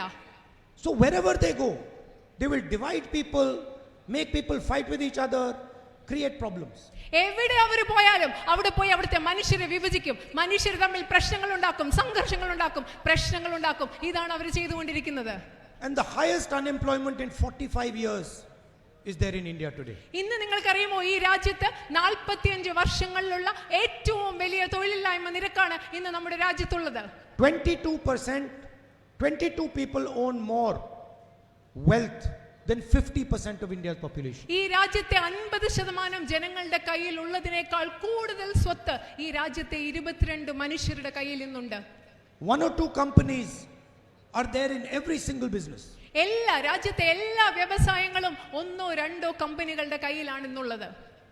And when our farmers ask for the proper price for their goods, the Prime Minister says, sorry, we are not going to give it to you. നമ്മുടെ കർഷകർ അവരുടെ ഉൽപ്പന്നങ്ങൾക്ക് ആവശ്യമുള്ള കൃത്യമായ വില നൽകണമെന്ന് ആവശ്യപ്പെടുമ്പോൾ പ്രധാനമന്ത്രി പറയുന്നു, ഇല്ല ഇല്ല സഹോദര, എനിക്കത് ചെയ്യാൻ പറ്റില്ല. When rubber farmers demand fairness, please give us the right price, they are greeted with silence from both the CPM and the PM. അതുപോലെ തന്നെ റബ്ബർ കർഷകർ ഞങ്ങൾക്ക് ന്യായമായ വില തരണമെന്ന് ആവശ്യപ്പെടുമ്പോൾ മൗനമാണ് പ്രധാനമന്ത്രിയുടെ ഭാഗത്തു നിന്നും CPMന്റെ ഭാഗത്തു നിന്നും. And instead of liberating farmers, price is used as a weapon against them. ഇത് മാത്രമല്ല, കർഷകരെ സഹായിക്കുന്നതിന് പകരം അവരുടെ ഉൽപ്പന്നങ്ങളുടെ വില അവർക്കെതിരെ ഒരു ആയുധമായി ഉപയോഗിക്കുകയാണ് ചെയ്യുന്നത്. Export-import policies are changed so that they do not get the right price. കർഷകർക്ക് കൃത്യമായ വില ലഭിക്കാതിരിക്കുന്നതിന് വേണ്ടി അവർ കയറ്റുമതി ഇറക്കുമതി നയം മാറ്റിക്കൊണ്ടിരിക്കുന്നു. And the same is happening to small and medium businesses. അത് തന്നെയാണ് നമ്മുടെ നാട്ടിലെ ചെറുകിട ഇടത്തരം വ്യവസായങ്ങളുടെ കാര്യത്തിലും ഇന്ന് സംഭവിച്ചുകൊണ്ടിരിക്കുന്നത്. Only the biggest businesses in India have a right to the correct price. ഇന്ന് നമ്മുടെ രാജ്യത്ത് ഏറ്റവും വലിയ ബിസിനസ്സുകൾക്ക്, ഏറ്റവും വലിയ വ്യവസായങ്ങൾക്ക് മാത്രമേ അവർക്ക് കൃത്യമായ പ്രതിഫലം ലഭിക്കുന്നതിനുള്ള ഒരു അർഹതയുള്ളൂ എന്ന സാഹചര്യമാണുള്ളത്. So the question is, what is the Congress party going to do to change this? ഈ സാഹചര്യത്തിൽ നമ്മുടെ മുമ്പിലുള്ള ചോദ്യം ഇതാണ്. ഈ സാഹചര്യം മാറ്റുന്നതിന് വേണ്ടി ഇന്ത്യൻ നാഷണൽ കോൺഗ്രസ് എന്താണ് ചെയ്യാൻ പോകുന്നത്? Well, the thing to understand is India has never been as unfair as it is today. നിങ്ങൾ ഒരു കാര്യം മനസ്സിലാക്കണം, ഈ രാജ്യത്ത്, ഇന്ത്യ എന്ന് പറയുന്ന രാജ്യം ഇത്ര നീതിരഹിതമായി പ്രവർത്തിക്കുന്നത് ഇന്നത്തെ പോലെ ഒരിക്കലും ഈ രാജ്യത്തുണ്ടായിട്ടില്ല.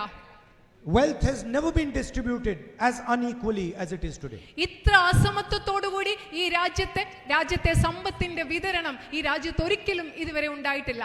So the next government has to aggressively support poor people. അതുകൊണ്ട് ഇനി അധികാരത്തിൽ വരുന്ന അടുത്ത ഗവൺമെന്റ് ഈ രാജ്യത്തെ അസമത്വമുള്ള ഈ രാജ്യത്തെ സാധാരണക്കാരെ വളരെ ശക്തിയോടുകൂടി തീരുമാനങ്ങൾ എടുത്ത് സംരക്ഷിക്കേണ്ടിയിരിക്കുന്നു. So how would a Congress government do that? അത് എങ്ങനെയാണ് ഒരു കോൺഗ്രസ് ഗവൺമെന്റ് അത് ചെയ്യാൻ പോകുന്നത്?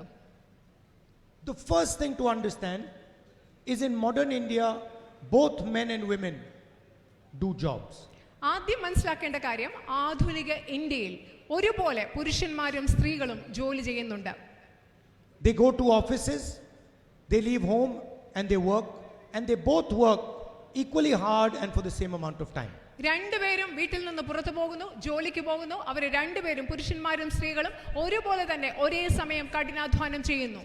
And they get compensated. അതുകൊണ്ട് അവർക്ക് രണ്ടുപേർക്കും അതിന് കൃത്യമായ പ്രതിഫലവും ലഭിക്കുന്നു. But our women also work 8 hours at home. അത് മാത്രമല്ല നമ്മുടെ സ്ത്രീകൾ പുറത്ത് ജോലി ചെയ്യുന്നതിന്റെ കൂടെ വീട്ടിലും 8 മണിക്കൂർ ജോലി ചെയ്യുന്നവരാണ്. Men might not like what I'm saying. ഞാൻ പറയുന്നത് ഇവിടെ ഇരിക്കുന്ന പുരുഷന്മാർക്ക് ഇഷ്ടപ്പെടാം എന്ന് എനിക്ക് കരുതുന്നില്ല, ഇഷ്ടപ്പെടാൻ സാധ്യതയുമില്ല. But the fact is that if a man works 8 hours, a woman works 16 hours. പക്ഷേ വസ്തുത ഇതാണ്, യാഥാർത്ഥ്യം ഇതാണ്. ഒരു പുരുഷൻ 8 മണിക്കൂറാണ് ജോലി ചെയ്യുന്നതെങ്കിൽ ഒരു സ്ത്രീ ജോലി ചെയ്യുന്നത് 16 മണിക്കൂറാണ് എന്നതാണ് യാഥാർത്ഥ്യം. And if a man works 10 hours, a woman works 20 hours. അത് മാത്രമല്ല, ഒരു പുരുഷൻ 10 മണിക്കൂർ ജോലി ചെയ്താൽ സ്ത്രീ ജോലി ചെയ്യുന്നത് 20 മണിക്കൂറുകളാണ്. And the woman protects the future of India. അത് മാത്രമല്ല, ഈ രാജ്യത്തിന്റെ ഭാവി സംരക്ഷിക്കുന്നത് ഈ രാജ്യത്തെ സ്ത്രീകളാണ്. And she looks after our children. അവർ തന്നെയാണ് ഈ കുട്ടികളെ നോക്കുന്നത്. And for protecting the future of India and looking after our children, we have never compensated her. അത് മാത്രമല്ല, ഈ രാജ്യത്തെ സ്ത്രീകളെ, ഈ രാജ്യത്തിന്റെ ഭാവി സംരക്ഷിക്കുന്നതിന് തക്കതായ പ്രതിഫലം, ഈ നമ്മുടെ കുഞ്ഞുങ്ങളെ വളർത്തി വലുതാക്കുന്നതിന് ആവശ്യമായ തക്കതായ പ്രതിഫലം ഒരിക്കലും നമ്മുടെ സ്ത്രീകൾക്ക് നമ്മൾ നൽകിയിട്ടില്ല. The government has never said, we appreciate the extra 8 hours that you work compared to men. ഒരിക്കലും ഗവൺമെന്റ് പറഞ്ഞിട്ടില്ല ഈ രാജ്യത്തെ സ്ത്രീകളോട്, നിങ്ങൾ അധികം ജോലി ചെയ്യുന്ന 8-10 മണിക്കൂർ നിങ്ങൾ അധികം ജോലി ചെയ്യുന്നതിനെ ഞങ്ങൾ അംഗീകരിക്കുന്നു, മാനിക്കുന്നു എന്ന് ഒരു ഗവൺമെന്റ് നിങ്ങളോട് പറഞ്ഞിട്ടില്ല. And so the next government is going to be the first government in Indian history to take that step. അതുകൊണ്ട് ഇന്ത്യൻ നാഷണൽ കോൺഗ്രസിന്റെ ഇന്ത്യ മുന്നണിയുടെ നേതൃത്വത്തിൽ അധികാരത്തിൽ വരുന്ന ഗവൺമെന്റ് ആയിരിക്കും ഈ രാജ്യത്തെ സ്ത്രീകൾക്ക് വേണ്ടി ഇതിനു വേണ്ടി ഒരു തീരുമാനമെടുക്കുന്ന ആദ്യത്തെ ഗവൺമെന്റ് എന്ന് ഞാൻ പറയാൻ ആഗ്രഹിക്കുന്നു. And we are going to do it using 3 things. 3 കാര്യങ്ങൾ ഉപയോഗിച്ച് 3 മാർഗങ്ങളിലൂടെയാണ് ഞങ്ങൾ അത് ചെയ്യാൻ പോകുന്നത്. The first thing we are going to do is we are going to make a list of every single poor family. ആദ്യം ഞങ്ങൾ ചെയ്യാൻ പോകുന്നത് ഈ രാജ്യത്തെ എല്ലാ ദരിദ്ര കുടുംബങ്ങളുടെയും ഒരു പട്ടിക ഉണ്ടാക്കുക എന്നതാണ്. And we are going to choose one woman from each poor family. ഈ ഓരോ ദരിദ്ര കുടുംബത്തിൽ നിന്നും ഞങ്ങൾ ഒരു സ്ത്രീയെ തിരഞ്ഞെടുക്കും. This will be crores and crores and crores of women. ഇതെന്ന് പറയുമ്പോൾ ഈ രാജ്യത്തെ കോടിക്കണക്കിന് കോടിക്കണക്കിന് കോടിക്കണക്കിന് സ്ത്രീകളായിരിക്കും. And we are going to give them directly in their bank account 1 lakh rupees a year, 8,500 rupees a month. ഈ സ്ത്രീകൾക്ക്, ഈ രാജ്യത്തെ തെരഞ്ഞെടുക്കുന്ന ദരിദ്ര കുടുംബങ്ങളിൽ നിന്ന് തെരഞ്ഞെടുക്കുന്ന സ്ത്രീകൾക്ക് ഓരോ മാസവും 8,500 രൂപ വീതം 1 ലക്ഷം രൂപ ഞങ്ങൾ അവരുടെ ബാങ്ക് അക്കൗണ്ടിൽ നിക്ഷേപിക്കും. We are going to pass a bill that guarantees 50% reservation of jobs in government and public sector for women. അത് മാത്രമല്ല, ഈ രാജ്യത്തെ സ്ത്രീകൾക്ക് ഗവൺമെന്റ് സ്ഥാപനങ്ങളിലും പൊതുമേഖലാ സ്ഥാപനങ്ങളിലും 50% സംവരണം ഉറപ്പുവരുത്തുന്ന ഒരു ബിൽ ഞങ്ങൾ കൊണ്ടുവരുമെന്ന് ഉറപ്പു നൽകുന്നു. And we are going to double the salary of Anganwadi and Asha workers. അത് മാത്രമല്ല, ഈ നാട്ടിലെ, ഈ രാജ്യത്തെ അംഗൻവാടി ആശാ പ്രവർത്തകരുടെ വരുമാനം ഇരട്ടിയാക്കും എന്ന് ഞങ്ങൾ ഉറപ്പു നൽകുന്നു. And please do not think that this is a gift that the government is giving. This is not a gift. നിങ്ങൾ ഒരിക്കലും ഗവൺമെന്റ് നിങ്ങൾക്ക് നൽകാൻ പോകുന്ന ഒരു സമ്മാനമായിട്ട് ഇതിനെ കാണരുത്. ഇതൊരു സമ്മാനമല്ല. This is compensation for the work that our women do 8 hours every day at home. അത് ഈ നാട്ടിലെ നമ്മുടെ സ്ത്രീകൾ ഓരോ ദിവസവും 8 മണിക്കൂർ ജോലി ചെയ്യുന്നതിന് നിങ്ങൾക്ക് തരുന്ന നഷ്ടപരിഹാരമായിട്ട്, പ്രതിഫലമായിട്ട് ഇതിനെ കണ്ടാൽ മതി എന്ന് ഞാൻ പറയുകയാണ്. Now we have millions of youngsters who have no job. അത് മാത്രമല്ല ഈ രാജ്യത്ത് ലക്ഷക്കണക്കിന് ചെറുപ്പക്കാരുണ്ട്, തൊഴിലില്ലാതെ അലയുന്ന ലക്ഷക്കണക്കിന് ചെറുപ്പക്കാർ നമ്മുടെ നാട്ടിലുണ്ട്. And we in the Congress party have studied this problem. ഈ പ്രശ്നം കോൺഗ്രസ് പാർട്ടി ഞങ്ങൾ കാര്യമായി പഠിച്ചിട്ടുണ്ട്. We have spent hours and hours and hours understanding why this has happened. എന്തുകൊണ്ടാണ് ഈ രാജ്യത്ത് ഇത് സംഭവിക്കുന്നതെന്ന് മനസ്സിലാക്കാൻ വേണ്ടി ഞങ്ങൾ മണിക്കൂറുകൾ ചെലവഴിച്ചിട്ടുണ്ട്, അനേകം മണിക്കൂറുകൾ.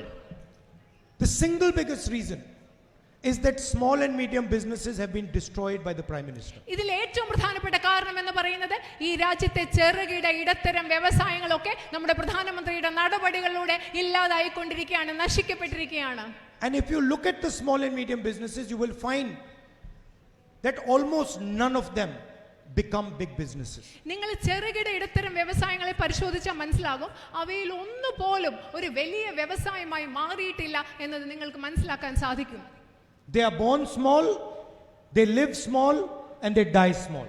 ആ ചെറിയ വ്യവസായങ്ങൾ അവർ ചെറുതായിട്ട് ജനിക്കുന്നു, ചെറുതായിട്ട് ജീവിക്കുന്നു, അതുപോലെ തന്നെ ചെറുതായിട്ട് മരിച്ചില്ലാതായി തീരുകയും ചെയ്യുന്നു.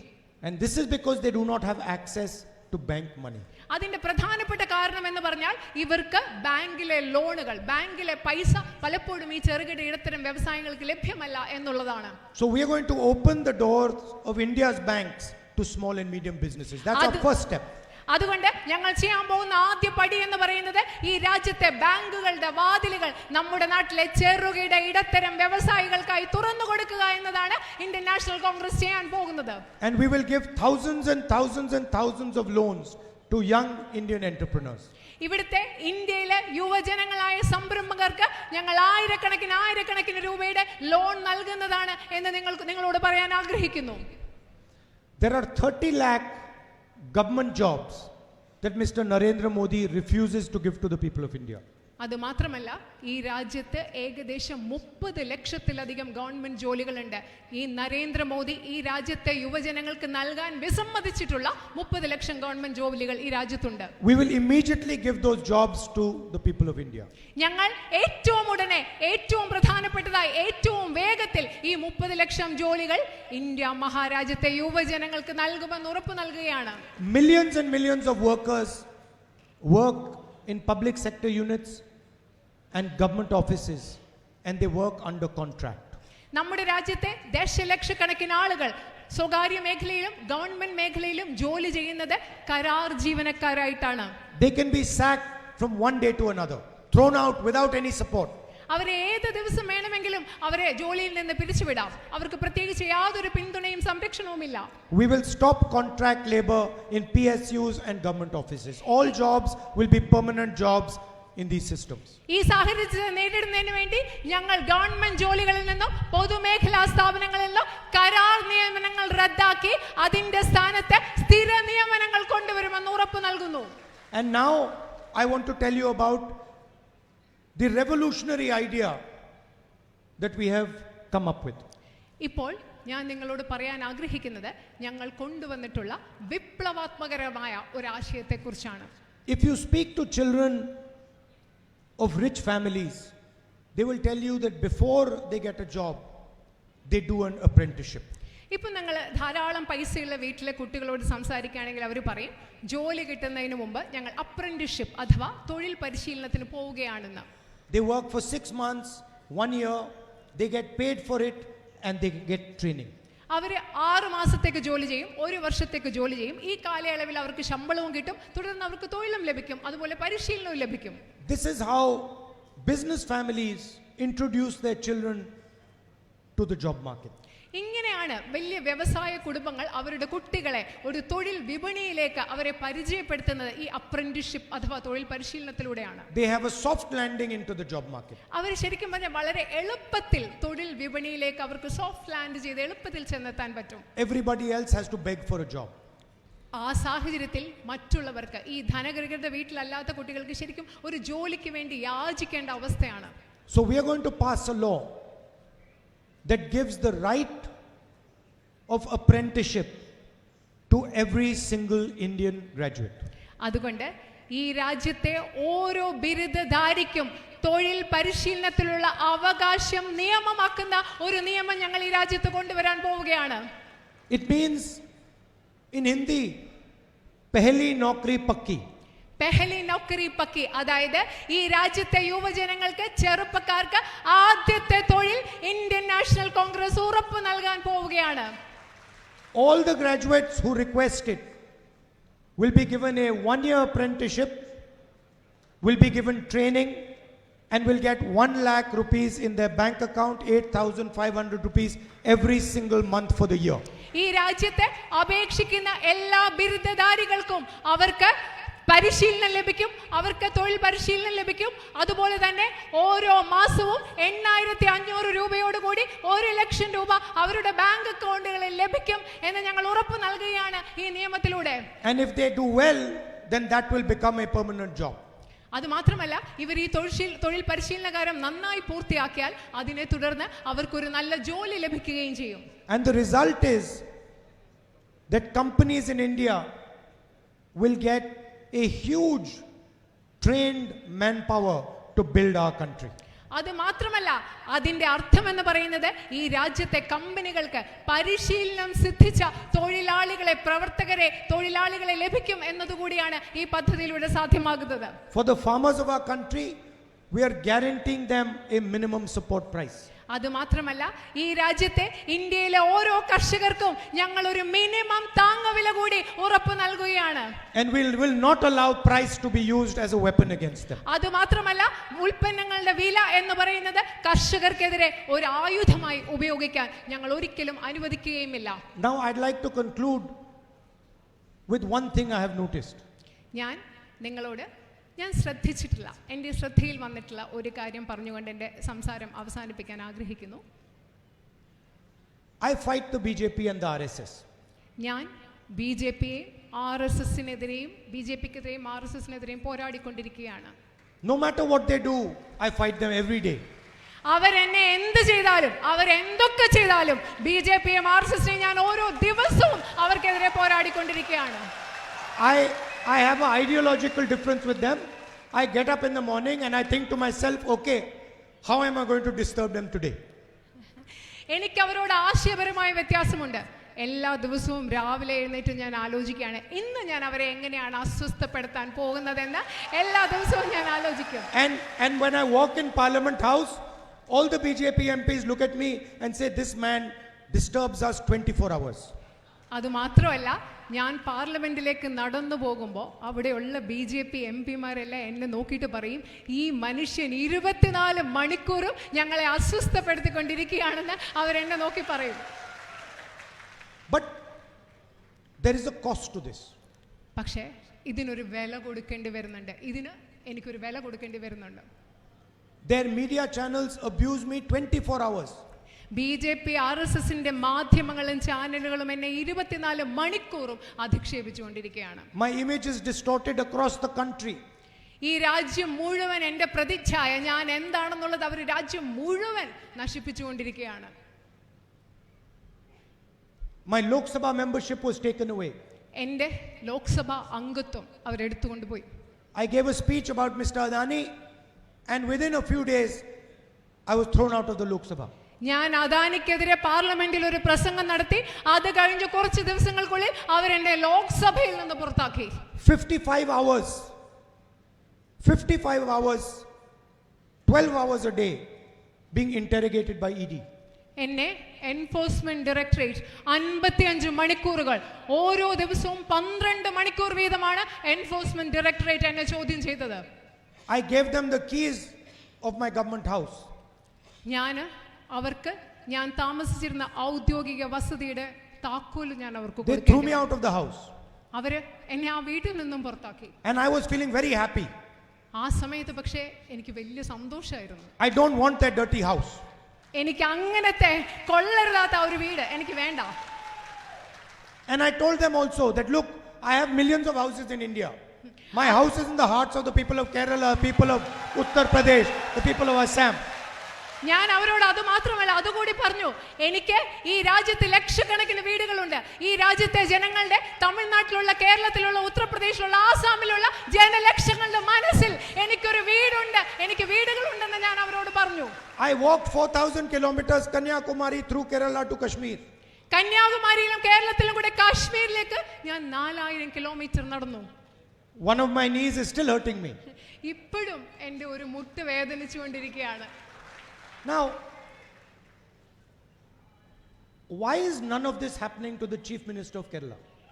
എൻ്റെ ഒരു സംശയം, ഇത്രയും കാര്യങ്ങൾ BJP എതിർക്കുമ്പോൾ എനിക്ക് സംഭവിക്കുന്നതിനെ കുറിച്ച് ഞാൻ പറഞ്ഞു. പക്ഷേ എൻ്റെ ഒരു സംശയം, എന്തുകൊണ്ടാണ് കേരളത്തിലെ മുഖ്യമന്ത്രിക്കെതിരെ ഇതൊന്നും ഇവിടെ സംഭവിക്കാത്തത്?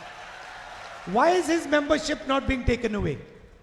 എന്തുകൊണ്ടാണ് അദ്ദേഹത്തിന്റെ അംഗത്വം, നിയമസഭാ അംഗത്വം എടുത്തുകൊണ്ട് പോകാത്തത്? Why is his house not being taken away? എന്തുകൊണ്ടാണ് അദ്ദേഹത്തിന്റെ ഔദ്യോഗിക വസതി ആരും കൊണ്ടുപോകാത്തത്? Why is he not being interrogated by the ED, CBI and all these? എന്തുകൊണ്ടാണ് ED, CBI ഒന്നും അദ്ദേഹത്തെ ചോദ്യം ചെയ്യാത്തത്? 2 chief ministers are in jail. ഈ രാജ്യത്തെ 2 മുഖ്യമന്ത്രിമാർ ഇപ്പോൾ ജയിലിൽ കിടക്കുകയാണ്. How come none of this is happening to the Chief Minister of Kerala? പക്ഷെ എന്തുകൊണ്ടാണ് ഇത് കേരളത്തിലെ മുഖ്യമന്ത്രിയുടെ കാര്യത്തിൽ മാത്രം സംഭവിക്കാത്തത്? And the second question, I am 24/7 attacking the BJP. രണ്ടാമത്തെ ചോദ്യം, 24 മണിക്കൂർ 24/7, അതായത് രാവും പകലും ഞാൻ BJP ആക്രമിച്ചുകൊണ്ടിരിക്കുകയാണ്. And the Chief Minister of Kerala is 24/7 attacking me. അതപ്പോഴെന്താ സംഭവിക്കുന്നത്? ഈ കേരളത്തിന്റെ മുഖ്യമന്ത്രി 24/7 രാവും പകലും എന്നെ ആക്രമിച്ചുകൊണ്ടിരിക്കുകയാണ്. So this is a bit puzzling. Pardon? It's a bit surprising. ഇതൊരു ഭയങ്കര, എനിക്ക് മനസ്സിലാക്കാൻ പറ്റുന്ന ഒരു പദപ്രശ്നം പോലെയാണ്, ഒരു പസിലാണ്. He says he is fighting ideological battle against the BJP. അദ്ദേഹം പറയാണ് ഞാൻ BJPക്കെതിരെ ഒരു ആശയപരമായ പോരാട്ടം നടത്തിക്കൊണ്ടിരിക്കുകയാണ്. But I know the BJP, because when you fight ideological battle against the BJP, they attack you with everything they have. എനിക്കറിയാം, BJPക്കെതിരെ ആശയപരമായ ഒരു പോരാട്ടം നടത്തുമ്പോൾ നിങ്ങൾക്കെതിരെ അവർ സാധ്യമായത് എന്തും എല്ലാ രീതിയിലും നിങ്ങളെ ആക്രമിക്കും. But there is no attack on the Chief Minister of Kerala. അതിങ്ങനെ മുഖ്യമന്ത്രിയുടെ കാര്യത്തിൽ സംഭവിക്കുന്നില്ല. It is not that there are no issues. There are corruption issues.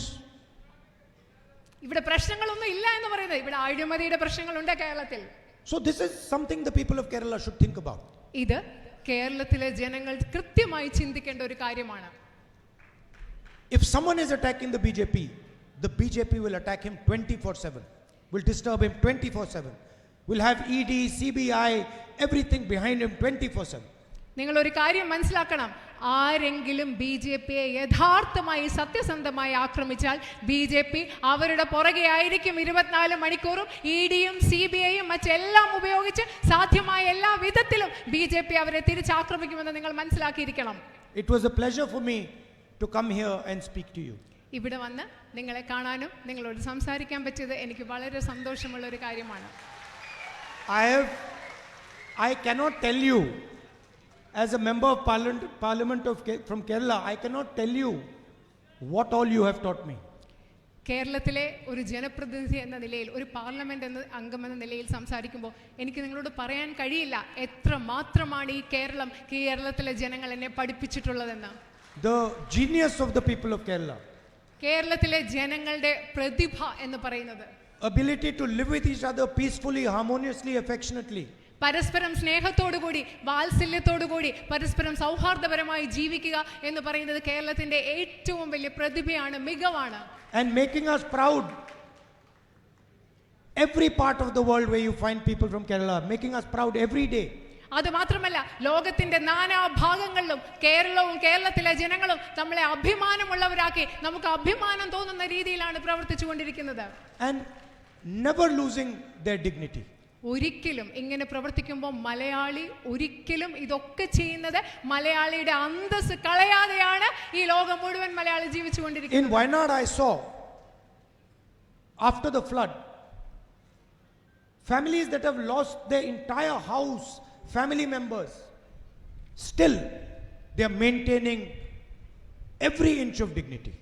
നിങ്ങൾക്കറിയാം, വയനാട്ടിലൊരു വലിയ വെള്ളപ്പൊക്കത്തിന് ശേഷം അവിടെ ഞാൻ ആളുകളെ കണ്ടു. അവരുടെ കുടുംബം അവരെല്ലാം നഷ്ടപ്പെട്ടിട്ടുള്ളത് അവർ സ്നേഹത്തോടു കൂടിയും സൗഹാർദ്ദത്തോടും കൂടി ജീവിക്കുന്ന അവസ്ഥ.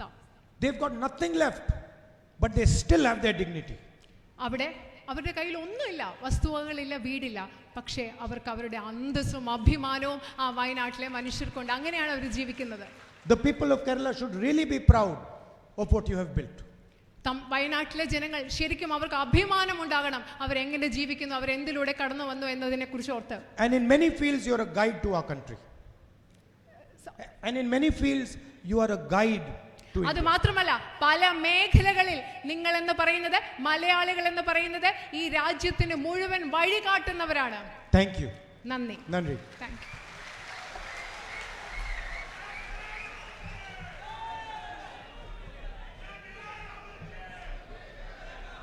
അടുത്തത് രാജ്മോഹൻ ഉണ്ണിത്താൻ.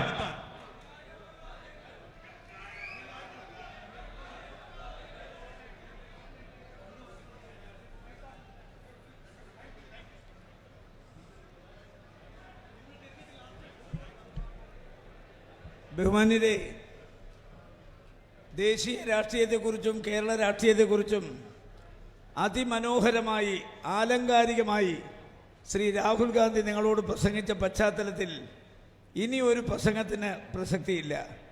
2024 തെരഞ്ഞെടുപ്പിൽ ഇന്ത്യ മുന്നണി അധികാരത്തിൽ വന്നാൽ ആദ്യമായി ഇന്ത്യയുടെ രാഷ്ട്രപതിയെ കൊണ്ട് ഒപ്പിടിപ്പിക്കുന്നത് പൗരത്വ നിയമം ഭേദഗതി ചെയ്തത് പിൻവലിപ്പിക്കുകയാണ്. ഏകീകൃതമായ സിവിൽ കോഡ് എടുത്തു കളയാനാണ്. എല്ലാവരും ഇന്ത്യ മുന്നണി അധികാരത്തിൽ കൊണ്ടുവരാൻ ഞങ്ങൾക്ക് കൈപ്പത്തി അടയാളത്തിൽ വോട്ട് ചെയ്യണമെന്ന് വിനയപൂർവ്വം അപേക്ഷിച്ചുകൊണ്ട് ഞാൻ എൻ്റെ വാക്കുകൾ അവസാനിപ്പിക്കുന്നു. നമസ്കാരം. ജയ് ഹിന്ദ്.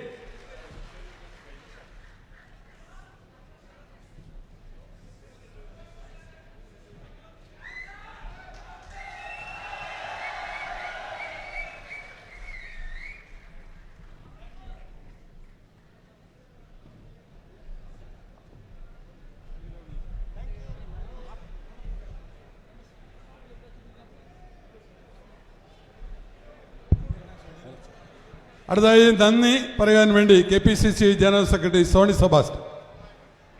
ബഹുമാന്യരെ, അതിഗംഭീരവും അതിമനോഹരവുമായ പ്രസംഗം നടത്തിയ നമുക്കെല്ലാം പ്രിയങ്കരനായ ശ്രീമാൻ രാഹുൽ ഗാന്ധിക്ക് ഇവിടെ കൂടിയിരിക്കുന്ന മുഴുവൻ ആളുകളുടെയും പേര് ഞാൻ രേഖപ്പെടുത്തുകയാണ്. ഈ യോഗത്തിൽ സംബന്ധിച്ച മുഴുവൻ നേതാക്കന്മാരെയും സഹപ്രവർത്തകന്മാർക്കും നന്ദി രേഖപ്പെടുത്തിക്കൊണ്ട് ഞാൻ വാക്കുകൾ ചുരുക്കുന്നു. നന്ദി, നമസ്കാരം.